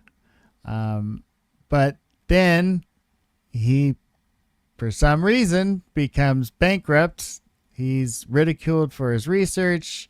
He's cut off from his funding, and even his testing got prevented. And then in 1956, he was found dead, ruled a homicide, of course, and his life's work just kind of disappeared. But you never heard of this guy, huh? No, I mean, I don't know why I would. He's just a number of men who apparently were inspired by the early flying saucer craze and seek to replicate it. Sounds like a really, inventive, genius guy. I'm just, I've been just browsing as here, trying to find out about him while you've been talking to, and looks like his death was ruled not a murder but a suicide murder. He killed himself and his wife. Right. And as far as the rest, I don't know. I haven't dug into it, but just from what I'm seeing here on a few different sites. I mean, again, and there was a lot of people in the 50s that had these types of claims that they were going to build these saucers and whatnot. Now, his saucers never, from what I see, they never flew, which I could understand why he would start running out of funding, because your backers aren't going to back you when you continually don't produce any product for them. That's been a story numerous times with the whole free energy thing. And in this topic, Brandon Fugel was even tied to it. About 10 years ago, he was tied to a fraudulent scheme, a free energy scheme. Anti-gravitation guy, yeah. Well, and, the interesting thing with him is the same thing happened to Tesla, Townsend Brown, Otis Carr. His lab was raided after he died. His documents disappeared. Of course they were. He was working on highly classified. Disappeared, so it's he was just working weird, on highly classified technologies. The government's not just going to leave it there for anyone to find. Of course they're going to scoop it up. Yeah, I mean, the only thing I see that's really a common thread with these gentlemen is that there's conspiracies about them. They're unsubstantiated. People can believe them if they want to, but there's just no good evidence for the fact that these things were successful and that the government has secreted them for all these years and kept them from us. I know, right? And there's the MIT professor that just got murdered, right? Amy Eskridge, right, for conspiracy. So right. Suicide. Yeah. Well, I'm just saying, at what point with all these scientists getting murdered is it not a conspiracy? It's a story so rich in intrigue that if it were fiction, it would likely be a bestseller, because all of the dead, almost 24 to date, worked in Western Europe's defense industry. And the deaths, some bizarre by any standards, have been scattered across the continent. Only by chance did the pattern emerge. But the question is obvious. Is this all just coincidence, or has international espionage produced a string of murders? Who killed all the British Star Wars scientists? and there's a bunch of different websites way. about it. Yeah. There's it's really fascinating how many people died, and the mysterious deaths. All 25 workers on the United States Star Wars project were killed. What? And Yeah, so there's it's- always conspiracies about this. I've never seen any fully conclusively substantiated. A lot of times the people died from natural causes. Now, of course, we should be able to agree that intelligence agencies probably kill scientists, right? And Yeah. they kill, just in the Ukraine war. How many times have we seen a submarine commander shot while he was out for his morning run or something? You know what I mean? These are certainly part of the espionage game. I'm not saying that, but to think that there's massive conspiracies to kill off all these scientists again and again and secret their work is one thing. And then to say that that work, like anti-gravity and free energy, actually was successful and they're keeping it, like, these are just such stretches of the imagination. It reminds me of the Alternative 3 conspiracy. This is where a lot of this stuff traces back to. Like, we were talking about this before. You were talking about Dan Barish with Luis. Yeah. And I was talking about how, like a lot of people, him, Phil Schneider, these guys in the 80s and 90s were taking stories that had already been in the topic for years and just working themselves into it, becoming the hero, expanding on the story, exaggerating them. And many of the stories can be traced back to the 1970s. Interestingly, this one can as well. In the 1970s, there was a movie that came out. It was a British movie made for television in the mid 70s, and it was called Alternative 3. And it was presented as a documentary. And it was a documentary about scientists that were disappearing all over England. And it was being investigated by, newspapers and intelligence men. And it was a very convincing documentary. It looks like any UFO documentary or history documentary that you would watch. Right. And it was released on television. Now, there was a disclaimer at the very beginning of it, I believe, saying, this is all a work of fiction and the names have been changed. Most people didn't catch that. And it, kind of harkens back to the whole War of the Worlds thing in the 30s, that radio program. But there were people all over the nation that night that thought what they were watching was a real news presentation. And they called the news station fearful. They called their local representatives, telling them they need to look into this, right? Very quickly, it was obviously revealed to be a fictional portrayal. It was supposed to have initially been aired on April Fool's Day, but due to whatever issues, production problems, it didn't end up getting aired till that summer. So that was one kind of element that kind of fell out of it. It might have keyed people into it being a joke on April Fool's Day, but because it was released in the middle of the summer, whatever. But that started this type of conspiracy, which is really that scientists were getting killed?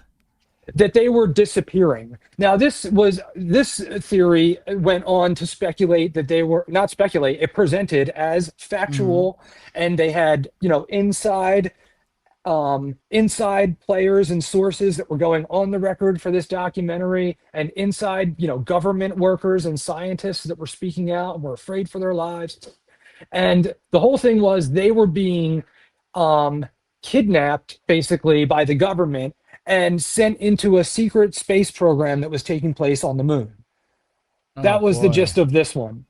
Okay. But it was kind of the chrysalis of a lot of these types of conspiracies that have perpetuated along since. And they've got ties to things, other parts of, famous stories and lore in the topic. But there's actually Weird Reads Emily Louise did a really good look at this movie and the effects that it had that still last today in the topic. And I'll send it to you if you want to check it out. It's a really good presentation. Yeah. Well, the subject for me, I don't really buy into the whole, they're doing secret science, this and that and the other, but I do think there's interests that go beyond our government that also do stuff like this. Like, to me, I found it really fascinating that on the last pages of that Schallenberger document, he mentions Amy Eskridge. And you look at the Eskridge That's a shame. case, I didn't know that. That's very sad to hear. yeah, and That's you, really you look at disturbing. the Eskridge case, and she's like saying for months that she's worried, and that she feels like she's been targeted and singled out and followed for years. And like I would never Yeah, commit I'm gonna suicide, and then have she to. commits suicide. And it's like the same thing with Virginia Guffrey. Like I'd never commit suicide, and then commit suicide, and I just think it's weird how we just write that stuff off. Like, oh yeah, but Well, I won't go into a whole bunch of different people and stuff, and I don't even know Virginia and that kind of thing. And yeah, that's weird, and it's the Epstein thing, so who knows? Anything's possible. But I yeah, will talk. I will talk about the Amy Eskridge thing, and I really don't want to because I would rather let her name lie. That's what her family would prefer. Again, I was here for a lot of that when it was going down. I was in a lot of the chat rooms and stuff that are now talked about, and um you know, she was troubled. She was a troubled person. She was, you know, in the middle of substance abuse and psychotic episodes, and she was really intelligent and she was really into this topic. And she was having a lot of psychological problems and delusions, and even her family and her best friends saw that happening for months, and even there's people in this community today, one guy that I don't know briefly dated her and stuff, and these are I don't want to besmirch them, and they seem like nice guys and intelligent guys, sure, but they're bent towards conspiracy. But even right, he is very purposeful to come out here and say, like, look, like there wasn't a grand conspiracy, like she wasn't murdered, like she committed suicide, and it's really sad and it's a shame and it's disturbing, and we shouldn't be propagating these types of conspiracies, one for her sake, but for the sake of other people.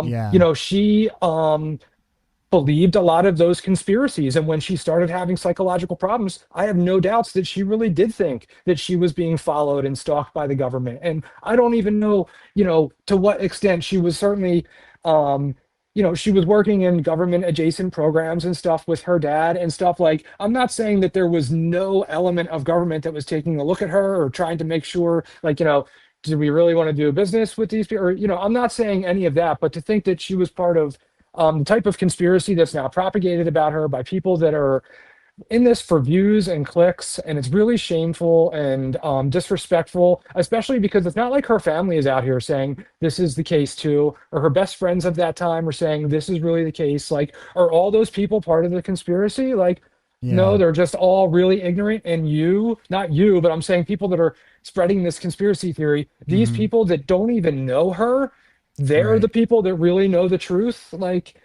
and it's just a shame. yeah, yeah. Now, I Well, don't know for Amy. One thing I will, and I didn't know her personally. She wasn't my friend, mhm, so I don't want to give that impression. But one, um, consolation I might take from it is that she would probably really enjoy the fact that she is living on in conspiracy land.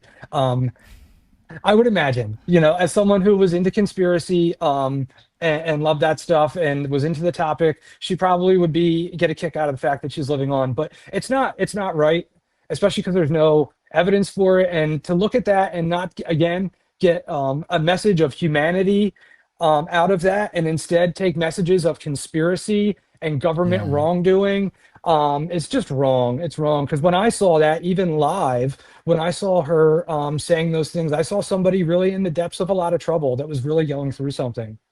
And oh, for sure, instead of people trying to help her, they embraced her delusions and her conspiracies. And there is a ton of that in this topic.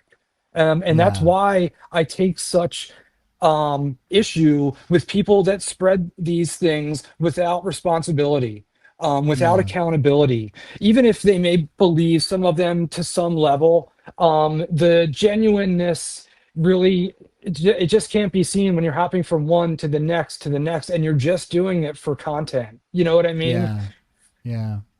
Yeah, I don't think I ever would have. Well, I never would have heard of her without that Schellenberger paper.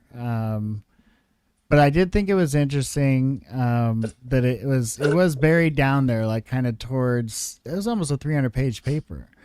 Wow. But I had never heard of her before, and I started looking into it, and it was like the more I looked into it, the weirder it was, for sure. And you feel bad for her because my whole point of saying that was that.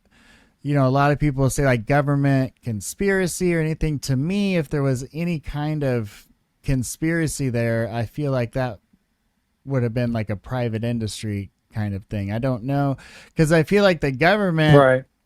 if you believe in that kind of stuff, had her kind of right where they wanted her. She was working for NASA. She was submitting her, her paper, her innovations to NASA, and that's Well, kind of. she wasn't. Towards the end, she wasn't. She wasn't part of it. Her psychosis and addiction had become so great that she was not even doing work. She was cut off from her work. She was not part of productive everyday life.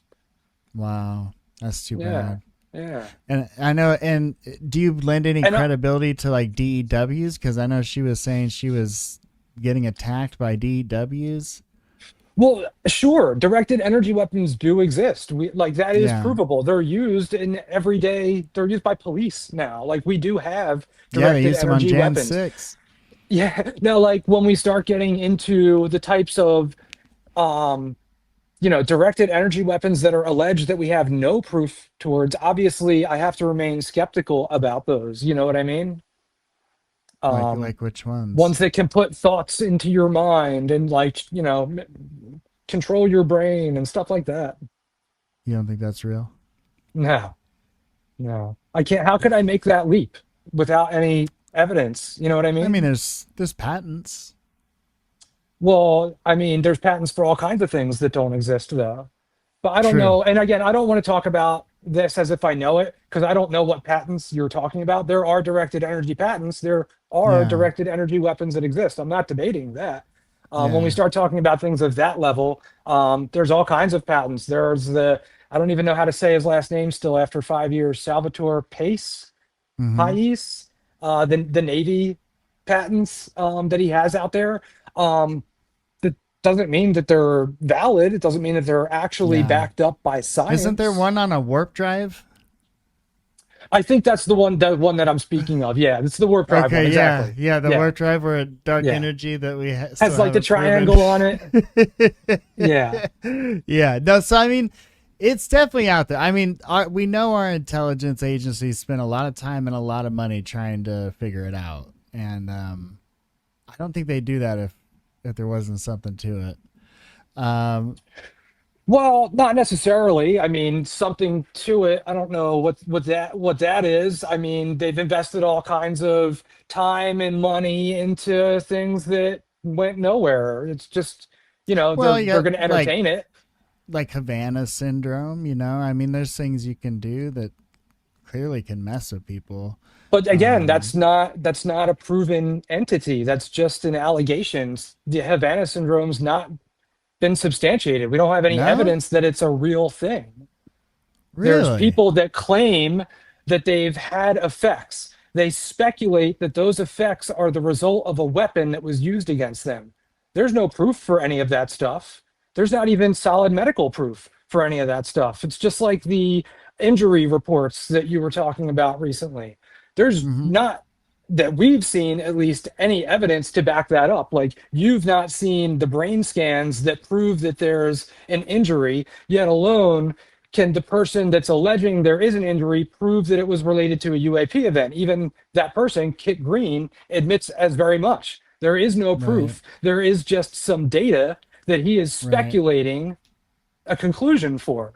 It's the same thing with Havana syndrome. Again, it's really, I remember when that became a big story, right? And I was like caught up into that too. And like now I look back and I'm really upset about the level of irresponsibility that can come from people and journalists embracing that kind of stuff because they know it's going to sell, and not being really upfront and forthright about the level of credulousness that is really there. And that's not to say like it's all just lies. Like there's a lot of people that really think a weapon was used against them. I have no doubt. There's also people that are just using it as an excuse to get out of work and get some money from the government so that they don't have to work anymore. Like there's all kinds of issues going on there. The bottom line is there's no verifiable evidence that we can say really proves that such a weapon A exists and B was used on any of those people. Really? That's interesting. I thought they had done the You should check legwork out on Robert that. Bartholomew. When you hear the sound of hoofbeats in the night, first think horses, not zebras. The doctors at the American State Department went for the most exotic, far out, far-fetched explanations early on. They went on a search for unicorns when they should have stuck to mundane explanations.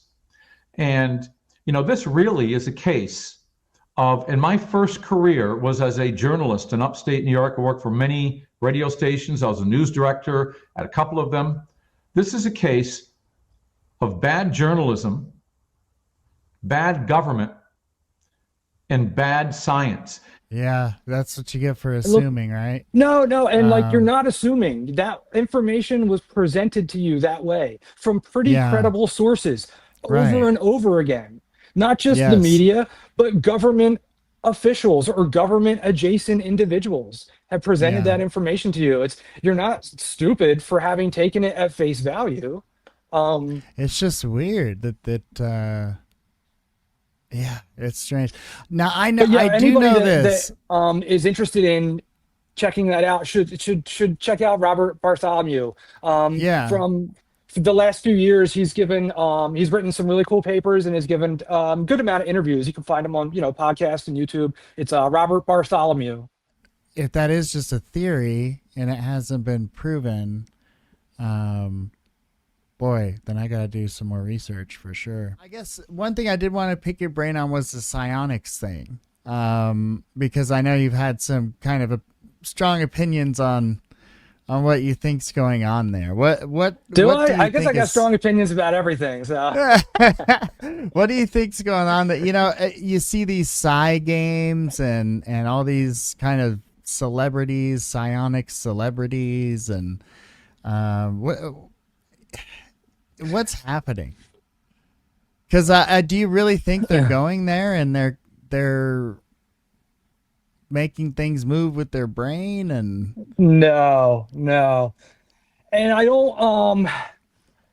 won't profess to be like an expert on psionics or anything. Honestly, I like that word just popped up a couple years ago. Like it wasn't even a word until just a couple years ago. So I don't even know specifically what it is. I guess it's like the use of brain powers for warfare, I guess. I don't know. Somehow they can plug into these craft, I guess, if they're craft, and control them. That's what they say. That's what some of the folks at Skywatcher say anyhow. Oh, at Skywatcher. Yeah, and that's another one too. Did you ever watch the Mike Batista UFO landing video? Is that the egg one? No. That's the Jake Barber one. The Batista one is I'll just pull it up really quick here because. But no, like I said, these guys, they just have not been worth diving into. And even the whole psionics thing, like I'm familiar with, like the history of like Third Eye Spies and stuff like that, and Uri Geller and the whole SRI thing. And I know the history of it, but the claims have gotten just so ridiculous recently. And again, like the whole controlling, it's just like crazy stories, and I just can't be in them. Yeah. And when you say you kind of checked out in the whistleblowers, how do you mean? Like, are you just kind of like overhearing the stories and you're ready for more evidence, or? So it comes down to, I guess, a few things, but like really, I was here for like the Luis Elizondo, right? And David Grusch. And like, these are like really high level things that have a lot of support and a lot of, not even documentation, but they're just presented through Right. like mass media and with all the UFO luminaries, and like even those are complete waste of time. Yet alone some guy, some veteran who showed up with his stories and a GoFundMe page, like, and a ridiculous video of a fucking egg. Like I just can't be. I Yeah, just the don't egg have the was time. weird, right? Like, like I still have so much stuff in the Rendlesham case after 30 years that I need to research, yet alone to waste Yeah. time on this. You know what I mean? And I don't knock anybody that, and I'm really glad that there are people that are following it and looking into it so that they can provide skeptical information on it. I just had to draw the line. Yeah. So this is so Magic Mike Batista, that's his nickname. Well, at least he's not another UAP Mike, There's like Asked, 7 of them. yes. Oh God. He asked one of these entities or whatever they are to land. He's like, "Could you land?" And apparently the thing told him in his head, "If you put your dog away, I'll land." So he puts his dog away, and this is what he managed to get on his phone, which is weird, but I don't know what it is. Probably the strangest part, I will say, this is kind of next level here. Okay, so that's weird, right? But then when you compare it, so see this one? Let's see if they get us. But why would I watch this? Why would I even take the time to entertain such ambiguous, Look at that. Well, yeah, I mean, you can compare it to a lot of things. I could say it looks like a typical gray, or it looks like a football player. Like, it's just a grainy image with no provenance. Like, it's just Recorded crap. on his phone. Yeah. Yeah, like it's just crap. So Like, why is he presenting us with this? Like you got to get down to, like, for instance, Luis Elizondo. For years, I would say, like, why would he even bother coming out to us if his goal is to present truth and to further our knowledge? Why would he even bother coming out? So he says he's the director of a Pentagon UFO program, right? That was funded with $22 million. That was the initial claim. Very objective and forefront. So why would you come out with that claim and not even provide proof that you were employed and working for that program? Not like, why wouldn't you just one piece of paper, even saying OSAP or ATIP on it? Like, just anything to back up your claims, right? Like, you're just coming to me with your story and you're wanting to, be a figure or make some money or do whatever. Like, you want me to just take your story and say that you're a savior with it. And I just can't do that. Same with these videos. Now, we've had tons of videos from insiders and whistleblowers that have been way better than this. Remember the alien autopsy video from the mid-90s? Yes, I do. Yeah. How can, like, that doesn't get more convincing? It's like right up front, right? Like, yeah. But it didn't have any provenance, and like there was nothing to it, and it could have just been made by anybody, which it was. Yet alone, when we get down to stuff like this, it's just like the bar continually has been lowered and lowered since 2017.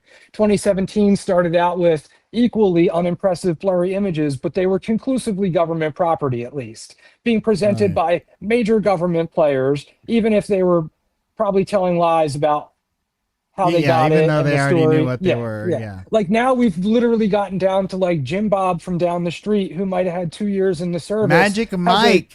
Magic Mike, Steve. Yeah, shows up on UFO Twitter with a GoFundMe and a blurry video, and like, yeah. I did think that was interesting. Begin, that once this last round of UFO whistleblowers came through, the GoFundMe was just shameless. I mean, who is the one? Jeff Nussatelli? Dude, that sounds familiar. I had to stop following him because it was like every single day he would post like, support the whistleblowers. I'm like, dude, I mean, look, say it once a week, maybe not once every 12 hours. I don't know. Yeah, it is interesting how it becomes a career. And I don't even want to support it. Like, I don't even want to watch their video because I don't want to give it another view count. I don't want Yeah. to follow them or look at their tweets because I don't want to give them any more exposure. You know what I mean? Like So do you it gets us think back to what we were talking about, like about requiring accountability and responsibility. Like it starts with you, with me, right? Like yeah. if I stop accepting bullshit, they'll stop creating bullshit. If I start demanding higher level, more reliable information, they'll start providing that. If that's the only thing I'll accept, you know? So do you think that the Grusch testimony was bullshit? Well, yeah, I mean, it was definitely bullshit. I don't know how much of it, what he believes, what he's Mhm. saying. I don't know how much of it is lies or if any of it is lies Right. purposefully from him. I believe that some of it is. I believe that he's being purposely ambiguous and that he's being unclear in his language and that he's exaggerating, and he's trying to create more of a gravity to what he's saying than is really there. I don't know if it's all just a lie. I don't know his heart. It turned out, like most things with him and Elizondo, what was said in the beginning turned out to be untrue. It was told to us that he had no interest in UFOs until he got involved with this government program. It turned out then that he said, and again contradicted himself, as these people often do, months later, that he had been into UFOs for years, like Yeah. 20 years. So at that point, like I start to look at it like, okay, this guy was a believer, right? And I start to think back to myself. So if I was a believer, you know, which I was, and I hadn't had my skeptical turnaround, I hadn't had time to really sit down and dig into this stuff for 6 months every day and start to really, first you have to learn about this stuff and learn the information in the cases enough to be able to start realizing the red flags, right? First you Right. have to get below the veneer of the popular movies and the popular podcast and the same The old stories bullshit. told by the same people, right. Yeah. And that takes some time, right? So if I hadn't have had the time and energy, and if I hadn't have done that, I would still be a believer. Let's say that I joined the military or a government job, right? Now I take that belief with me and I start coming in contact with people who start telling me that they know that it's true and that they've heard from their superiors this story or they've seen this evidence. Well, now I'm definitely going to believe them, right? And I'm probably going to want to be part of it. And they're going to be offering me routes to be part of it, right? And then eventually they're going to Yeah. offer to have me testify in front of Congress. And that's exactly how this stuff goes. And I can't blame, and I can certainly understand David Grusch for falling for that and wanting to be part of that, right? And then getting to the point where he starts to, you know, well, I have to talk in front of Congress, so I have to really make it sound good. So you start embellishing and you start using that ambiguous language. I'm really giving him a benefit of the doubt here, right? Really giving him but I can understand how somebody, if they were a believer, could start to fall into that pattern. Um, Now, when it comes to people like Elizondo and others, I have a harder time taking and giving that much of the benefit of the doubt because we have so many examples of people who've come forward, like Jeremy McGowan, and other people who've talked about the experiences that they had. Still trying to get And Jeremy McGowan to come on here. and He will come on one day.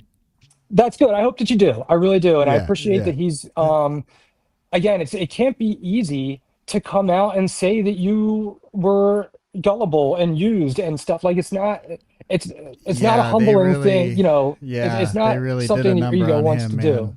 Yeah. But like if you look at David Grusch in that same kind of vein, again, like we've had lots of people that have come out and have said that they were targeted and courted by people like Luis Elizondo and others. And Yeah. that shouldn't be so hard to believe because we have been targeted and courted by them, right? And a lot of times, if you look, in my opinion, now looking back, when you watch interviews and stuff with Elizondo, he's not putting that out there to us, me and you, the average UFO person, as much as he's putting it out there to other veterans, other people in the Right. military and government who had stories of their own, people who are believers, who think that they have insider information. He wants them to call. He wants them to approach. Right. He wants to get their story because now they have more people to back up their narrative. They can use Yeah. them to testify in front of Congress, right? how many people testified in front of Congress before Elizondo finally got up there? The very first guy was the last one to testify. Right. And again, people like Jeremy Elizondo and others who just aren't in the community, so I won't go and repeat their names because we'll just let them, move on with their lives. Right. But it's a shame for these people who were veterans. They stepped up to serve our country. They had a belief or an experience, and that experience was exploited, and it was used to further someone else's agenda, an agenda that really seems time and time again to really be just about money more than anything else. Yeah. Well, that was the thing, I found when really looking into Elizondo was, the long game was to exploit the government, was to take what the government thought was reverse engineered technology and sell it back to them when really it's just advanced technology. So part of that includes getting the government to believe there's alien technology to reverse engineer in the first place. Yeah, pretty. It was a new stuff. twist on an old dance for sure. Yeah. This disclosure dance has been going on since the days of Donald Kehoe, the guy that basically was the first to push for congressional hearings and for getting the government to disclose. He literally started the disclosure movement. And everybody's been doing the same dance ever since with a little bit of a different spin. And this one has just been highly successful for sure. Yeah, for a lot of groups, I think. I think a lot of people made a lot of money on this, for real. Yeah, and we'll never even know how much. That's the thing. No. Even with one person like Luis Elizondo, for years and years, people told me he's not making any money doing this. He's just doing it for the truth. And it's well, how do you even know? First of all, Right. And he sold that same line to people that he was broke, that he was living in a trailer on Tom DeLonge's property and all these other things. Meanwhile, he's buying a nice house, right? And he's buying a bar and taking trips all over the place. And he's clearly not hurting for money, but we don't even know, the guy started 5 separate UAP companies in 5 years. And those are just the ones that we know about. And he's not on half of them anymore. And he's one example. And he's probably, he lasted about a year on each one. That's about the turnaround time. Yeah, that's not a good sign. He's one person and arguably one of the least successful monetarily, because many other people have started entire corporations and companies that are fulfilling government contracts for millions of dollars, or they've started other 501c3 nonprofits that they're getting tons of venture capitalist money for, which is what everyone's gunning for now. Everyone's but gunning for the VC money. It's almost funny. It's I think karma almost, to look at how much Luis Elizondo was responsible for starting this and how little he seems to have really succeeded other than a book and some other things. Yeah, and the backlash is coming now, though. Have you completely flipped to where you just don't believe there's any kind of extraterrestrial or interdimensional life interacting with us at all? Interacting with us? No. I certainly, agree with the popular opinion that mathematically life must exist in the universe somewhere. But that it's come here and interacted with us. No, I've seen nothing that would give me any reason to believe that. Yeah. Interesting. And even with your experience, so that would mean that if there's a legacy program, then what they've been protecting this whole time is just advanced technology, not UFOs.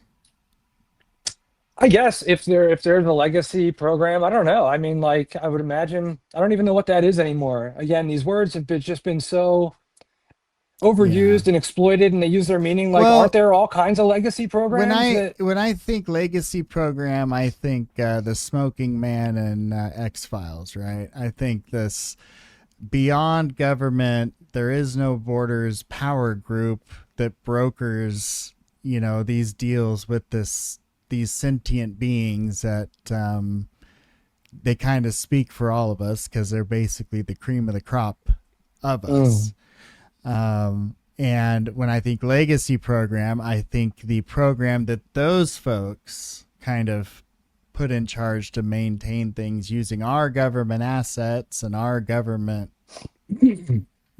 structure and funds to protect and develop these programs. That's the way I've always looked at legacy programs. And essentially they have, kind of a blank check, and they don't face repercussions if they have to murder somebody to keep them quiet because it's national security. Yeah, I mean, these are the types of conspiratorial programs that I just, well, and I that's can't the get thing. behind. And even You if would we not remove the alien thing, right? That's the thing. You would not have heard me say this before David Grusch testified, right? But then when David Grusch goes and testifies and he says people have been murdered over this, right? Like when he goes and says something that's literally out of movie plot lines from the 1970s cheesy movies, a guy that's been totally unreliable, that's been a proven liar on numerous occasions. Oh, really? And like, that. Yeah, and that's the thing. Like, we can get deep into this, but like, David Grusch, like, there's so much history behind this stuff, right? And the guy said so many things, either himself or through his lawyer, that turned out to just not be true. And then he would have some other kind of excuse and spin it again, right? The same thing Elizondo's done time and time again, right? Again, like, I'm sure now you're probably thinking about it differently, right? Oh yeah, but like that's what got you into it. Now, there's people that got into this topic like because Obama had like some minor ambiguous comments, right? But it's like a president that's saying something, so like it sounds, you're going to take notice to it, Yeah, he definitely said that there's a there for sure. Yeah, and that's like, what the fuck does that even mean? Like, what is there's a there? Like, okay, so I can interpret that any way I want. If I'm religious, I'll think that it means so. If I think that it's crash retrieval, I'll think, and that's what he did with everything. Non-human biologics. What's that? Koala bear could be a non-human biologic. Well, like, and it's and all then you non-committal, ambiguous terms that, if it comes down to it, he can't be prosecuted because he's either A, saying something that's ambiguous enough that he can spin it into the truth later on, or B, he's just saying that something he believes to be true. And that's across the case with all of the hearings. Everyone left themselves an out. Everyone presented things that were just nothing when you get down to it. And how many of them have gone into a skiff, Steve? None that we know of. That many. None. Yeah. Zero. And Grusch was offered a skiff how many times, right? Literally got to the point that he was supposed to be there that day and just wasn't there. He didn't show up. Because somebody pulled a gun on him. Nobody's answering his phone. Somebody pulled a gun on him, Steve, on the way in. Oh, is that the news story? We have had an instance that happened with David Grusch to where he was coming in to testify, or not to testify, but coming in to do a video skiff conference with Burleson and I. And on the way in, he had a very weird incident that happened that I've never, it's like very coincidental timing, where someone actually pulled a firearm on him as he was driving in. So, and he also too was worried about retribution. He'd been messed with extensively after he testified. Lou Elizondo and one other, who is the rich guy? That guy. That helped start TTSA. Mellon. Okay. Mellon and Elizondo said they were sick. Grusch said he was coming in DC and someone pulled a gun on him. No, not initially. That was never part of the story. Again, there was 3 different times that he was supposed to do a skiff, and they all fell through. You're going to make me show this to you, aren't you? Oh, no. I'm not saying that she didn't say that. I'm saying that wasn't initially part of the story 2 years ago. That wasn't an initial claim. That's new. Okay, yeah. So, this was in the last few months. So, any whistleblower, right? Any technical whistleblower that gets harassed, that gets assaulted or threatened, all of that gets reported to the FBI. But he said he did report it. Oh, did he say that? Interesting. Yeah, that's what Luna said. He said. So, I guess that's hearsay. Well, Luna has said a lot of things that she's then pedaled back on. And even David Grusch himself, like, she was kind of throwing him under the bus before. And now, like, yeah, these people are just so unreliable all the way around. Wishy-washy, and like, man. Yeah. even just down to something simple like his clearance. Like, the amount of bullshit that we went through in the first months after his article came out, right? Yep. And it's like him saying he still has a clearance, right? And then totally not addressing the fact, which we just found out recently, he did lose his clearance, Yeah, and then it was reinstated, right? Yeah. At any rate, you saw those documents that just came out that said, "Oh no, he lost his clearance way before that for and again, that way was different reasons." Yeah, and again, that was all stuff that was being discussed and denied at the time. He was denying that. And you know, other things like, oh, what else came out in that FOIA recently? Oh, that his IG complaint had nothing to do with anything related to UAP, right? That was literally stated by his lawyer 3 years ago. It was like, it's nice to see secondary proof of it, right? But like, even his own lawyer said that. Meanwhile, everyone that was supporting him, and David Grusch was very quiet. He learned a lot from Luis Elizondo and didn't get a Twitter account. He didn't start answering questions, but he used other people, whoever used other people to do his bidding, right? And it was, no, that's not true. There's this and that, and the cognitive dissonance is deep. But there's just the provable history of David Grusch is unreliability. Yeah.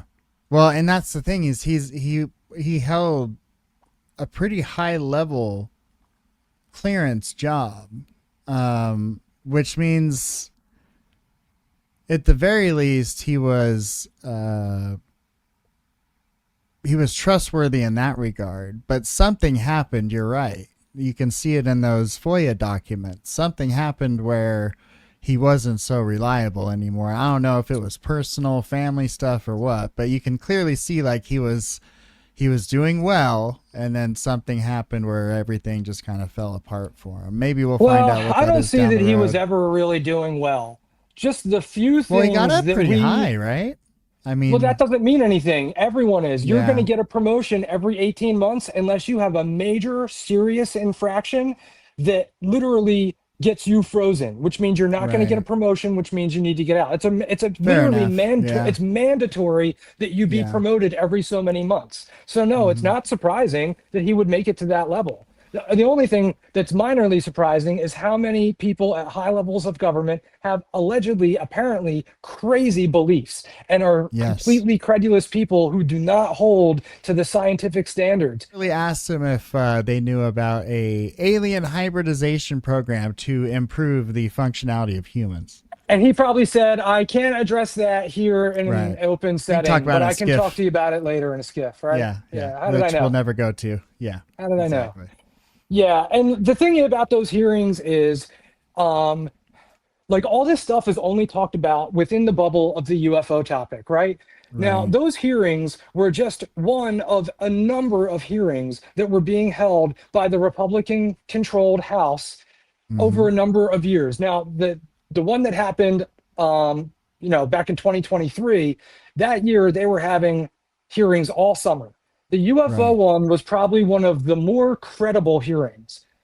That just shows you the level of bullshit that was going before the House, right? That's always going before the House. Hearings are never a fact-finding mission. They're always just an opportunity for politicians to politic, to get out there and say a bunch of bullshit.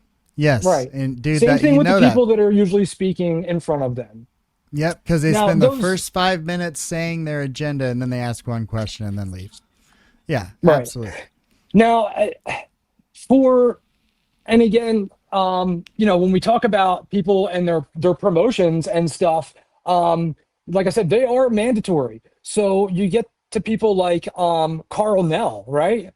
This was the guy who he was first presented to us.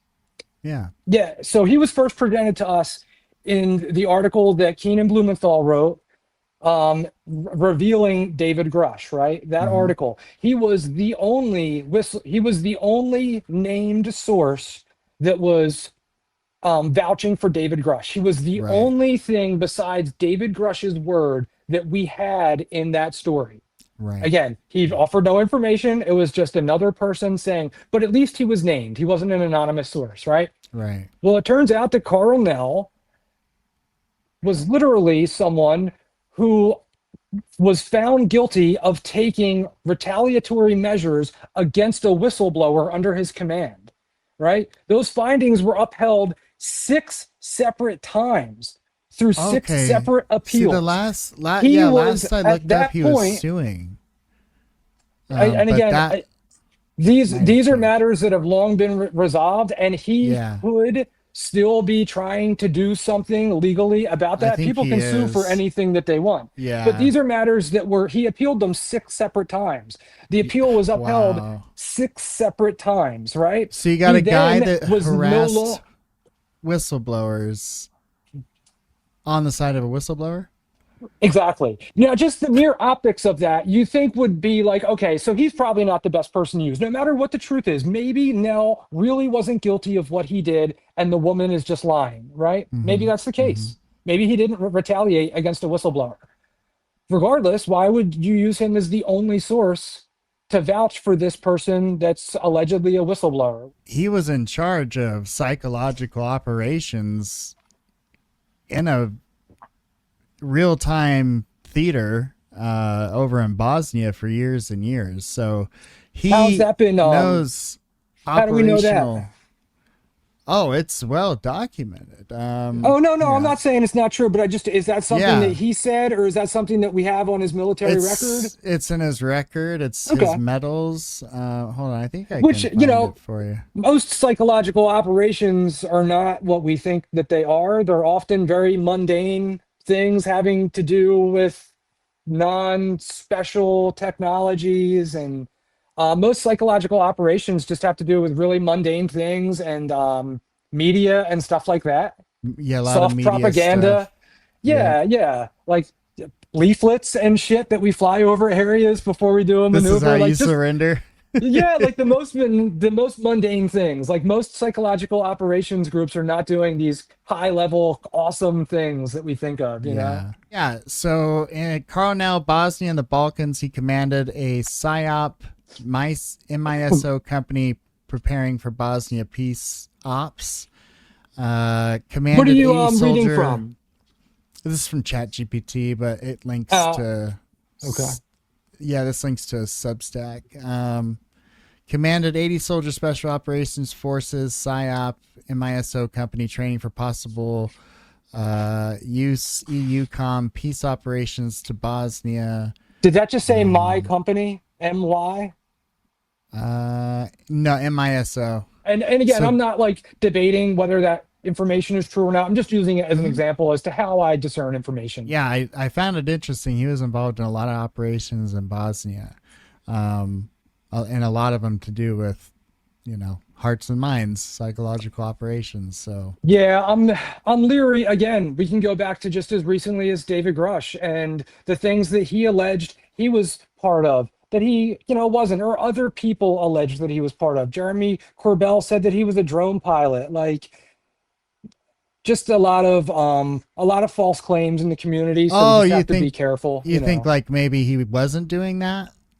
Oh, I don't know. For all I know, that claim about being a psychological operations specialist, Superman, that could literally just be a claim coming from Carl Nell. He could have just said it in a speech. I don't know. I would be just as surprised that it's all bullshit as it's being true. I don't know.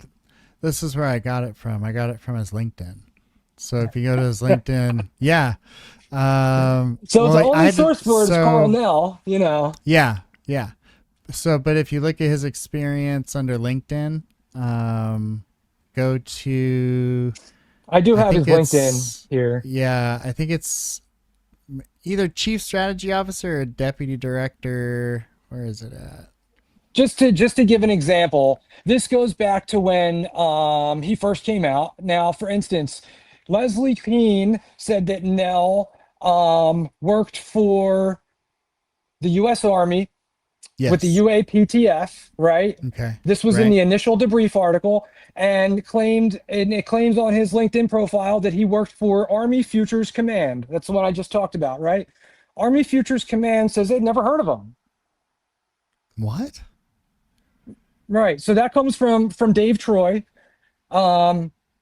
He's a reporter and a writer. He does Washington Spectator, among other things. And again, like this is just one claim that's been looked into. And now this is a thread of like 7 of them. And he goes further into looking into this one claim about being part of Futures Command. So, everything has to be taken with a grain of salt. Most people wouldn't realize that David Grusch was a part-time National Guard member. And basically worked a regular 9-to-5 job and lived in a normal house and wasn't, like most people think David Grusch is a whistleblower who just came out of full-time service in the military. And he's been deployed recently and like stuff, and he's not. Like he's just been a National Guard member for like the last 10 years. And I'm not knocking the National Guard or people who serve in it. In fact, thank you for your service. But there's just a lot of misrepresentation, exaggeration, and outright lies coming from these people. Yeah. Modernization advisor. Key contributor to the most significant Army reorganization since 1973. He's so humble. Entrepreneurial leader, successful in conceiving, shaping, orchestrating, implementing transformative national security strategies, business process improvements, organizational designs, and talent development initiatives. Wow. Source Carl Nell. So yeah, definitely not double sourced for sure. She set up but he did get medals. That we can verify. And that my GPT did verify. He did get medals. Well, we've been for down serving this in Bosnia. road with medals as well. Just because people have medals in a case doesn't mean that they received those medals. They could have bought the medals offline. They could have got them at a gun show. When you get issued a medal, there's a record of it. Like I have a National Defense ribbon that's like on my file. Like I don't have any doubts of that. And if you find those records, that's verifiable information. Somebody standing, David Grusch, standing with a picture of 6 of his medals inside of a case, that's not verifiable evidence of anything. It'd have to be his DD-214 and just to be clear, and I don't want to get into the whole thing, but here we're just talking about this one allegation where Nell put on his LinkedIn, and Leslie Keem also claimed in her article that he was part of Army Futures Command, right? Yes. Dave Troy, contacted them. He contacted the people that they sent them to. He investigated further the link that was, supplied for the Futures Command, and it was fake. It was a fake email address that he had sent up. What? Like, for instance, it was nell@armyfuturescommand.com. Armyfuturescommand.com is a real site. Nell@armyfuturescommand.com is not a real email address. It doesn't exist. It's not part of their server. But he listed it just to give the appearance of some type of credibility. Instead of just saying it, he's also providing an email address. Well, almost no one, I'm sure, tried to contact him at that email address, except for this reporter. That's super weird. These guys, when we talk about LARPing, these are LARPers. Like, that's exactly what these people are doing. The only difference is how much of it varies from person to person. Oh, man. And it makes it tough because some of these guys really were in the military. They really were veterans. They really did have some high-ranking jobs and clearances, right? So it makes it really murky and believable for people. Yeah. It's frustrating because I feel like what it does is it takes away focus from anything real, right? Like, and maybe that's the whole point, I don't know if it's the point. I know that there's a lot of people that probably like it, right? And that's where we get into the intelligence community and the value that this topic can offer for them. Not in the ways that is portrayed in the topic, but I'm sure offers endless value for them. And we have many instances where we can prove that the intelligence community has been involved in the topic, although we may not be able to prove what their intentions were. We can prove the involvement. And that's often the case with this topic. Although Yeah. we cannot prove intention, we can prove the action. Right. And we You know? can see like who the same characters always seem to be involved with these, what are supposed to be these pivotal moments. Yeah. It's always, it's always the same case, always Put Off and Davis and, it's all these same CIA guys, Simivan, and you're like, why are we trusting the CIA with this? Like, it's crazy. Semivan, he's another one. He claims that he worked for the CIA. To this day, we've not seen one piece of document to prove that this man worked at the CIA. Really? According to the government, he worked at and now I'm going to blank on it. It was another three-letter agency, not the NSA, but it was something else. It wasn't the CIA. Something? No, it wasn't even like one of those. It was like, I'll let you know. I'll look it back up. Okay. But again, the most simplest claims you need to be really skeptical of in this community. You know what I mean? Yeah. That's crazy. See, I guess you do. There's a certain level of assumption. You figure if a guy's out there banging the drum saying he's in the CIA, well, he was in the CIA, And it's the easiest claim to make. He was on this show or he was on that show, and they say he was on the news. They say he was in the CIA, so it was CIA. But yeah, you're right. A lot of times CIA will deny us. They won't even confirm if somebody works for them or not. Right. So these are the easiest claims to make because they know the government's not going to deny or confirm them either way. So they're very easy claims to make. Now, certain things like metals and stuff, and that's how we have the good information that we do, or the lack of information that we do on Jim Semivan, is because he claimed to have gotten a certain metal, I think a 25-year service medal or something. And there is a public record of those. The services are public, and there is no record of him receiving that medal. And the government itself, I think Jack Brewer, lobbied them, wrote them, FOIA'd them or whatever. And they said there was no record of him, but they did have him as being a government employee at a different agency. I forget the one. And again, it's not to say that he wasn't, and part of he wasn't a government, worker. He was, maybe he was even a CIA employee, but we have no proof for that. He's never provided any. So you've gotten to where you just don't believe any of this stuff that these guys. I don't believe anything that cannot be proven. Yeah. Yeah. Well, how do you prove that? How do you prove phenomenon? And what do you mean? How do you prove phenomenon? Well, okay, so I know with OSAP, right? A lot of their UFO investigations, several of them would lead to then paranormal investigations. A program called OSAP, and it was run between 2008 and 2010. I was the program manager of that program. NIDS, which stands for the National Institute for Discovery Science, that were only focused on investigating UFOs. The focus for OSAP was twofold. Number one, it was exclusively focused on measuring UFO performance. In other words, sensors were used to capture UFO performance. But the second and more controversial part of the OSAP program was that it was investigating effects of UFOs on people. Ultimately, what ended up was that once we started interviewing people, we started getting evidence of paranormal effects as a result of interactions with UFOs. Right, and it's how do you prove that there is paranormal activity? Well, that's a really wide question. And I will certainly make the argument that they started out as paranormal investigations. They didn't become them or eventually lead to them. But a lot of times it's not trying to prove some really ambiguous, formless thing. These people are making concrete claims. They're saying that these are scientific conversations, right? They're not really doing that. That's just the veneer that they're putting on it, right? They're,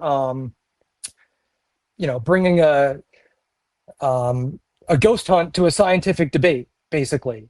But the bottom line is, the onus is on the claimant. So if they're claiming, for instance, Skinwalker Ranch or OSAP or whatever, they are claiming that there is a phenomenon, something that they could document, that they could prove, right? Well, Theoretically. they did document it.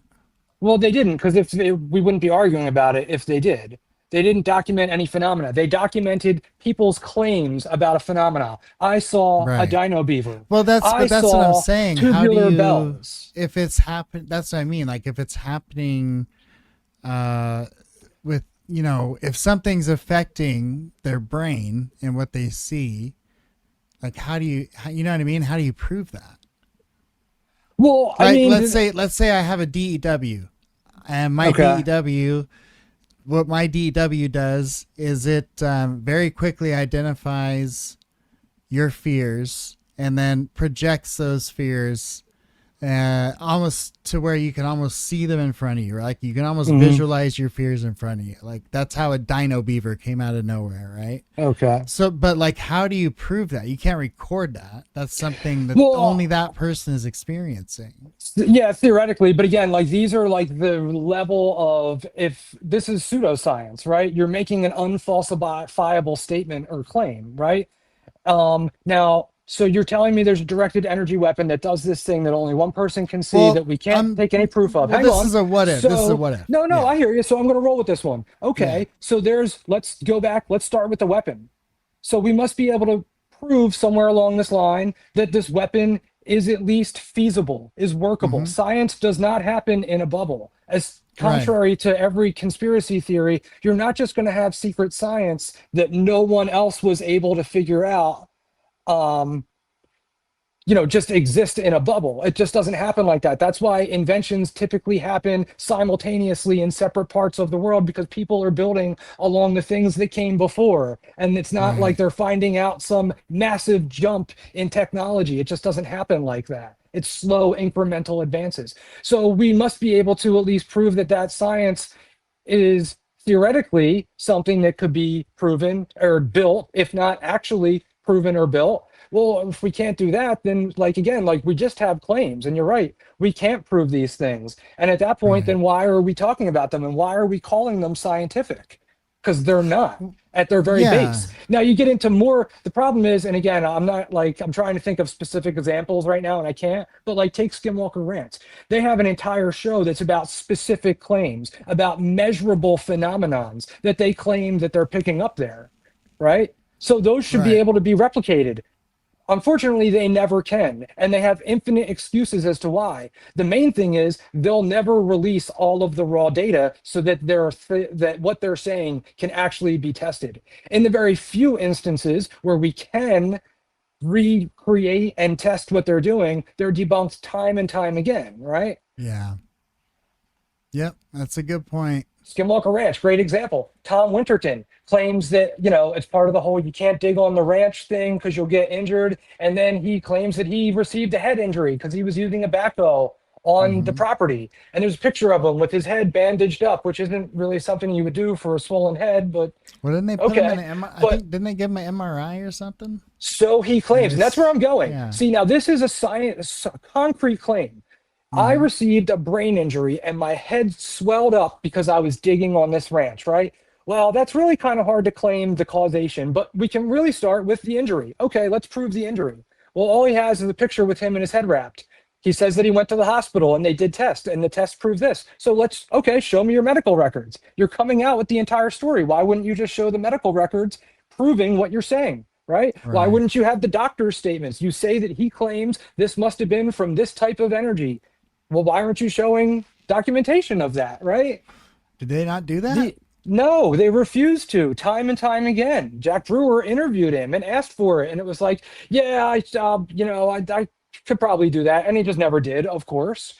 But weird. This is when I say there's always going to be falsifiable claims. That's what the topic's based upon. But they always have base elements of things which are provable or disprovable, should be, right? And when they don't fulfill those, or when they're disproven time and time again, there's only certain conclusions that you can come to, I do believe there's something between science and known science and unknown science that we just haven't been able to put our finger on yet. I think that's why there's so much strangeness. Like, you know, kind of like Pasolka honed in on, you know, 2,000 years ago, what they saw in the sky were angels and demons because that's how they comprehended the world, right? Like now we look in the sky, we see UFOs because that's how we comprehend the world. We're a little farther away from our closer technology. It's not comprehension, it's speculation. It's credulous speculation and belief, and it's fine. Most people are believers in something. Yeah, well, I'm not knocking it, but you said it yourself. You believe there's something between, you know, whatever, proven science and unproven science. Like, well, yeah, that's fine. You can have that belief, but like that's what science is, right? And science isn't about proving something to 100% be the truth, right? It's mainly about falsifiability, right? Being able to falsify things. And it's just about making sure that we're not saying something is true that isn't, right? Not that we know the totality of truth. Not that the truth that we know now can't change in light of overriding, superseding evidence, right? Yeah, it's changing every day. Fuck. But just having a belief based on something is not science, and it never will be, you know? Yeah, it's okay to have a belief. It's okay to have a theory, right? Science is about testing that, about having a set scientific standards that are agreed upon, right, by everyone to keep us all on an even playing field, right? To make sure that we're not getting over on each other or ourselves. So what would be a piece of evidence that would prove to you that some of what we're seeing is non-prosaic, that there's non-human intelligence involved? But again, I just said it, and I keep saying again and again, everything has to be looked at specifically. Every claim has to be taken independently and specifically. I just talked about Tom Winterton.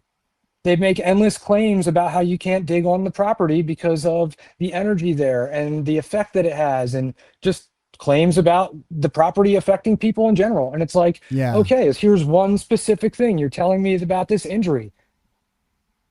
But you're just giving me another trust me, bro. Like, you're not showing me the things that you allege exist that can be proven, right? You say that there's an injury report. Why won't you show it to me?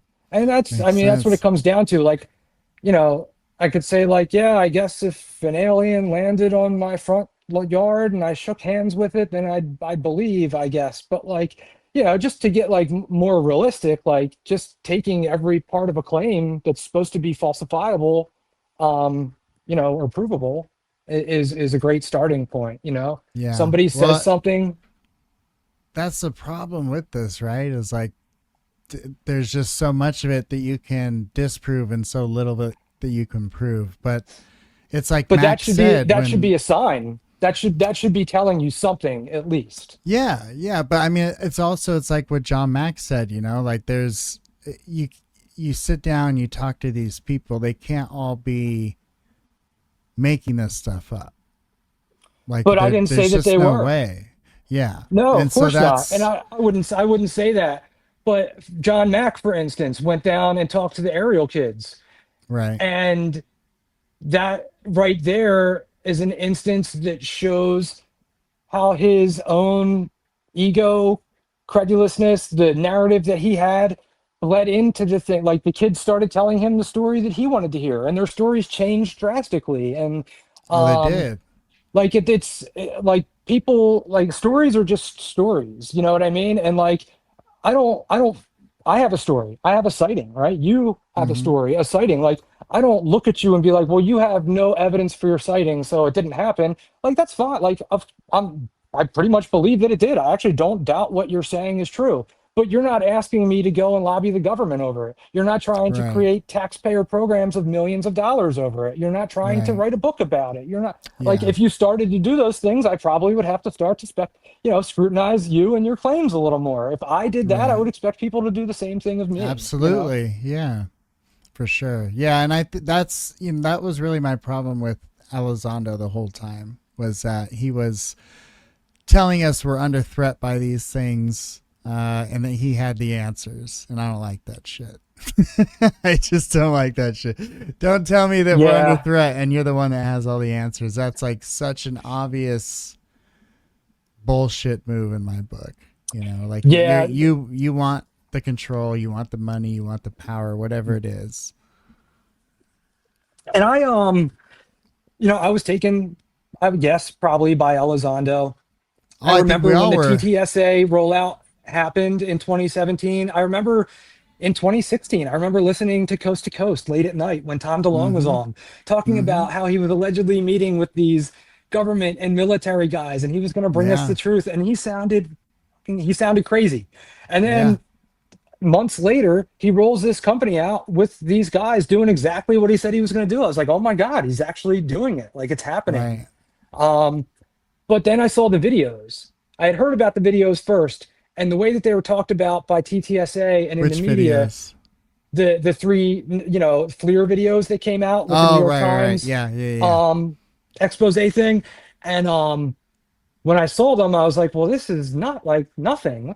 What is this, right? And that was kind of my first, that was the first cut, I think, that started getting me a little skeptical just towards them. And Elizondo, he always did kind of just, something was off about him. But again, you rationalize these things. You're like, well, this guy's probably doing something on behalf of the government, and, he's got an agenda, but, Yeah.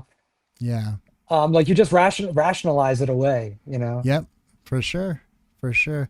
I thought it was pretty crazy how, and I haven't watched Age of Disclosure, but with all the stuff that's recently come out about him, I was surprised that he was still such a key part of that film. I mean, they obviously had time where they could have edited between South by Southwest and when it came out, but he should have been, if they were really concerned with factual, reliable information, he should have not been in there. You're right. They had plenty of time to cut him out. The fact that he was just goes to show what they were doing. And it's just, it's just about making money, getting return on that film and making a profit. And then for the people that are in it, obviously they have their own agendas, right? Yeah. And the movie wasn't made for people like us in the UFO community that are already paying attention. It was made for everyone else who's not. They're trying to attract more eyes and more money. Yeah. Oh, well, Megyn Kelly's now convinced because of Age of Disclosure, so. Well, one more credible source to add to our voices, right? All right, Steve. I'm gonna let you get out of here, buddy. Thank you so much for hanging out, man. I really appreciate it. No, thank you, and thanks for bringing me on. I know that, I don't know. I feel like I'm a downer a lot of the times, and a skeptical. No, man, you're just being real about how you see things, and that's what I appreciate. I want to hear it all, and not give everybody an opportunity to say their piece, because that's what we need to do. We need to listen to everybody that has a voice and that feels like they have something to say in this, because whether this is a grift for some kind of government black op or something, or whether this is completely psychological in people's heads, whether it's real, whether it's somewhere in between, you know what I mean? It's such a strange time right now. And so I think we just need to listen to everybody, what everybody has to say about it. And I find it refreshing. I find it refreshing to talk to somebody that doesn't believe in any of the shit. You know what I mean? I'm serious, because everybody's like, well, yeah, I believe in something's out there. So it's actually refreshing to talk with somebody that's like, no, I think it's all bullshit. I think it's just, it's a prosaic explanation for it all. And, with the crazy secret technology we have flying around out there, who knows what we're capable of at this point. So for sure. I appreciate how you give everything a chance, and how you really stay open-minded. Thanks, man. For sure. Yeah. And for me, I just want to be someone that spreads reliable information that can be verified by the people who are listening to me. I don't want people to trust what I'm saying. I don't want them to just take my words and believe it. I want to tell them things that they can go and fact check on their own. I want to show my work. You know what I mean? And that's what we should all be doing. I really, appreciate you having me on and talking, man, and just keeping an open mind. Absolutely. Hopefully you'll come back sometime. For sure. Anytime. You got it. Awesome. All right, buddy. Well, hey, you enjoy. I'm going to, on the age of disclosure note, I'll take us out on a little cut from that, and you have yourself a good evening. Good rest of your week. Thanks, man. You too. Take care. Age of disclosure. Yeah. Okay, I know everyone probably, right? Well, I'm not disavowing that. It was an interview that was done almost maybe 3 or 4 years ago when I was in the Senate. Right. People that came forward to us, some of these people were Navy pilots, admirals, generals, whatever. A little bit of selective editing, but it's okay because, you're trying to sell a show there.